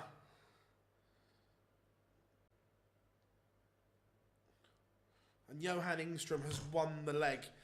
De Dekker's gone from averaging 113 to 88 in the space of a leg. He has had an absolute mare. Yeah, Whitaker's hard to... Yeah, 100%. I'm the same, Phil. Warrington, that's all right. Looked a bit shot. Yeah, look, I was surprised that he boxed again. I really was. The amount of miles on the clock is not a good thing. He's had too many wars for me, and I hope he just goes out on a win now. He doesn't go and search for another big fight that he can't win anymore, because Josh Wilson, I've just looked at Kyron Wilson then as I was saying that. Josh Warrington should be remembered for the champion he was, not this incarnation of him. How he never got the guy there is beyond me. I think he's got no punch power left. Who's going to the World Cup for Belgium? Well, by the rankings, James, it will be Mike De Decker and Dimitri Vandenbogaerde. But obviously we know Dimitri is taking a bit of a sabbatical. Kyron Wilson, 9-6 down. Wow.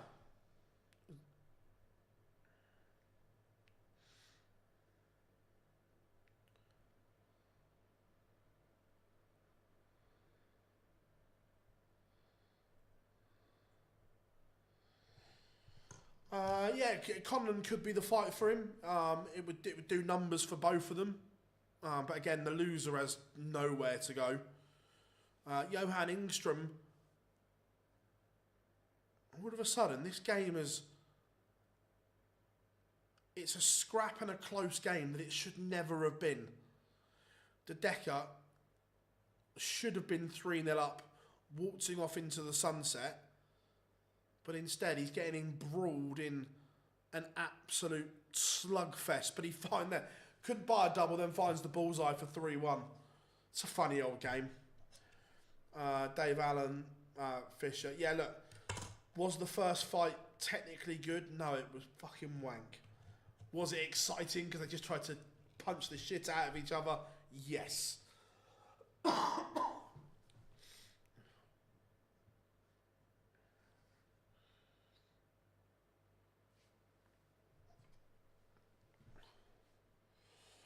But back to the darts. The Decker, that bullseye may have just lifted him because he's then pinned a max as well. Apart from the end of that one leg, the Decker has played lovely here. But I'm not sure he'll be able to recover the average enough because it was such a poor leg.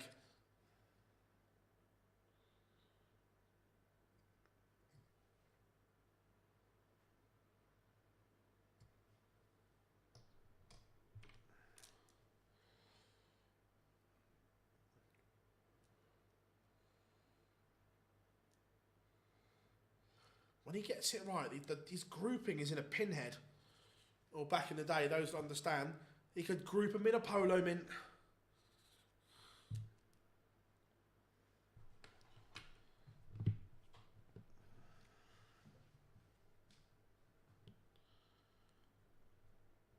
Just tees up double 16 and this is good.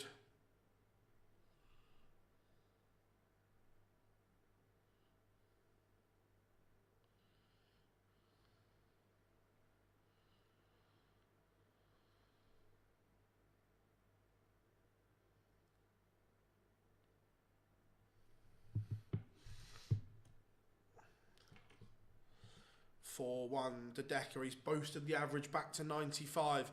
But like I said, it's been better than that. Apart from the shit ending to leg 3, De Decker has been superb.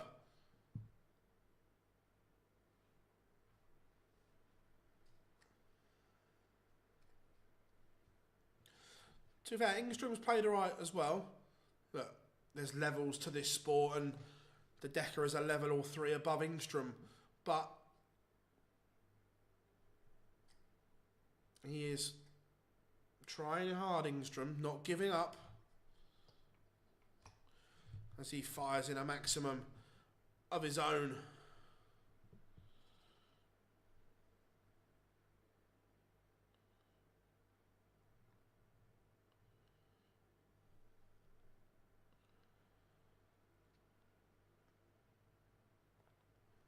It's a tidy leg. This is on his own darts, and this is very tidy from the Swede.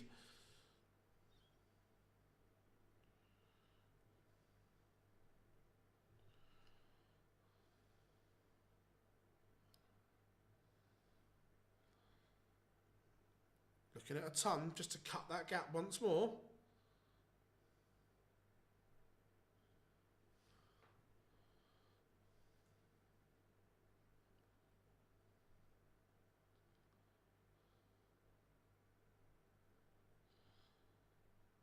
Made a bit of a mess.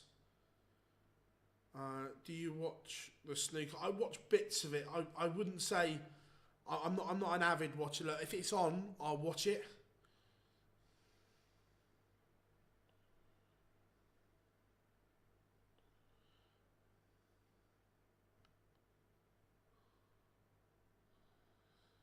And Engstrom cuts the gap. It's good stuff from him.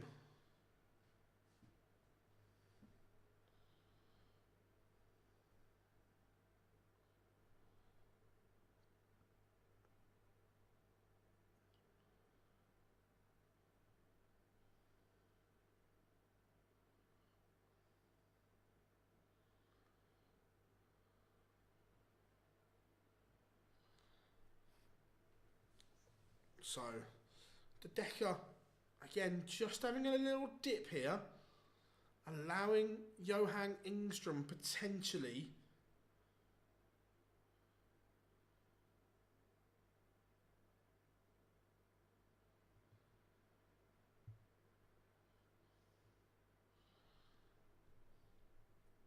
just getting a little bit sloppy. De Decker needs to pick it back up here. And then does with a maximum. That'll do for the real deal. Just didn't want to invite Johan Engstrom back into this contest.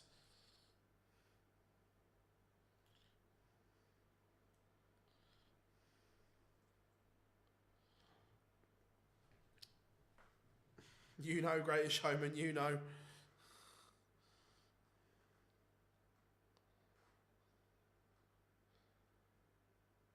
Good stuff. I like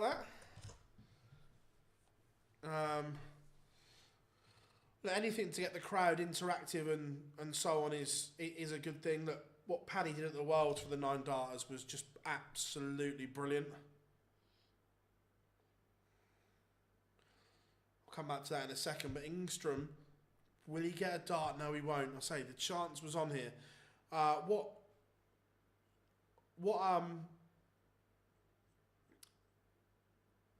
What Paddy did at the World Championships was brilliant, but it's also gave every other sponsor a headache because they have to follow it.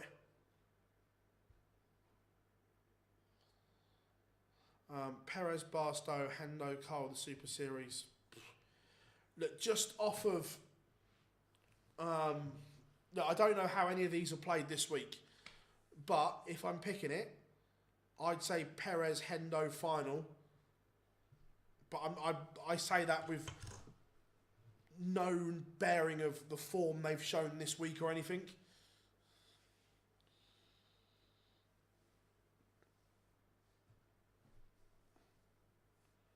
The Decker will want to get this done as quickly as possible here.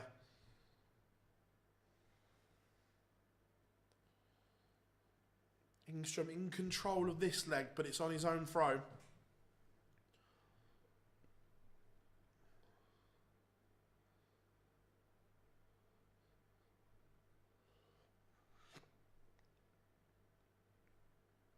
Left the big fish, and no matter what De Decker does, he cannot leave a finish.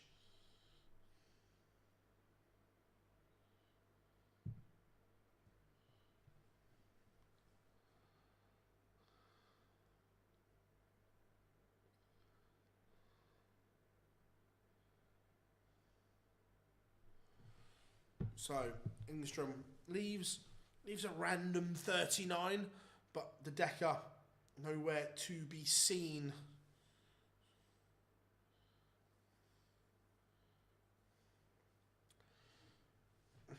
But to be fair though, have you heard the story behind why David Diamante does it twice? It's actually really good. And when you know the story, you kind of get it.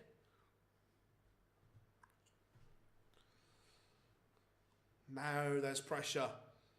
The Decker has tapped Engstrom on the shoulder and says, you can't miss. Engstrom says, don't worry, pal, I'm not going to.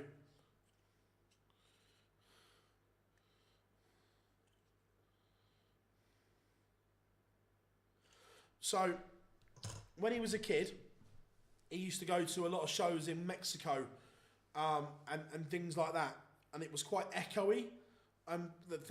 He says, look, they weren't from a rich family or anything like that, so they were often at the back.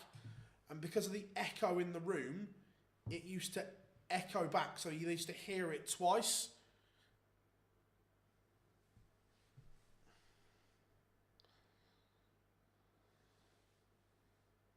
Perez won Group A, Hendo C, Cole was second in C, Barstow won Group B. Fez.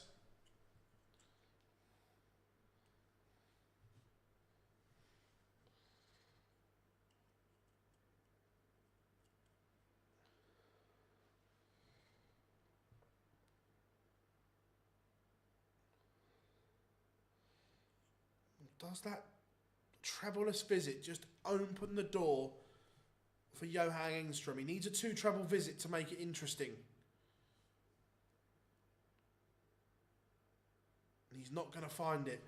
The Decker is just getting embroiled in a game that he shouldn't be.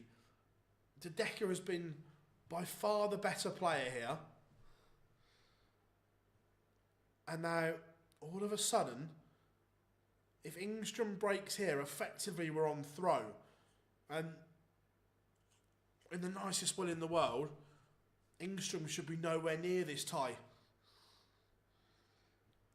It's almost tiffy time.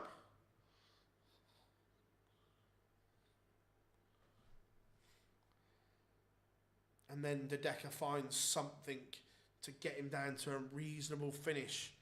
But Engstrom can apply pressure here. What do you give for a 140? Oh, another one makes this interesting. This would be brutal. It's a ton. It's enough to make the Decker think tungsten time. You know, Rob, you know. But Mike the Decker is going to get 2 at tops to end this contest. And he finds double 10. Last darts in hand. It got a bit nervy and it shouldn't have done. The Decker bossed that match from start to finish. But he finds a way to win it. We'll let the pictures on the stream catch up before we sign off for the evening. But again, you guys have been absolutely incredible. Thank you very much as always. Engstrom gave it everything, but it wasn't quite enough. It's the real deal. Mike de Decker wins it. And he played well for a lot of that game. Just a little bit in between. But you guys, thank you very much for joining us on this Easter Saturday. We will be back live again tomorrow, 12 noon. Make sure you set a reminder. If you haven't yet, you can turn those notifications on when you subscribe to Online Darts here on YouTube. But I've been Phil Bars. Enjoy what's rest of the evening, and we'll see you all tomorrow, 12 o'clock sharp.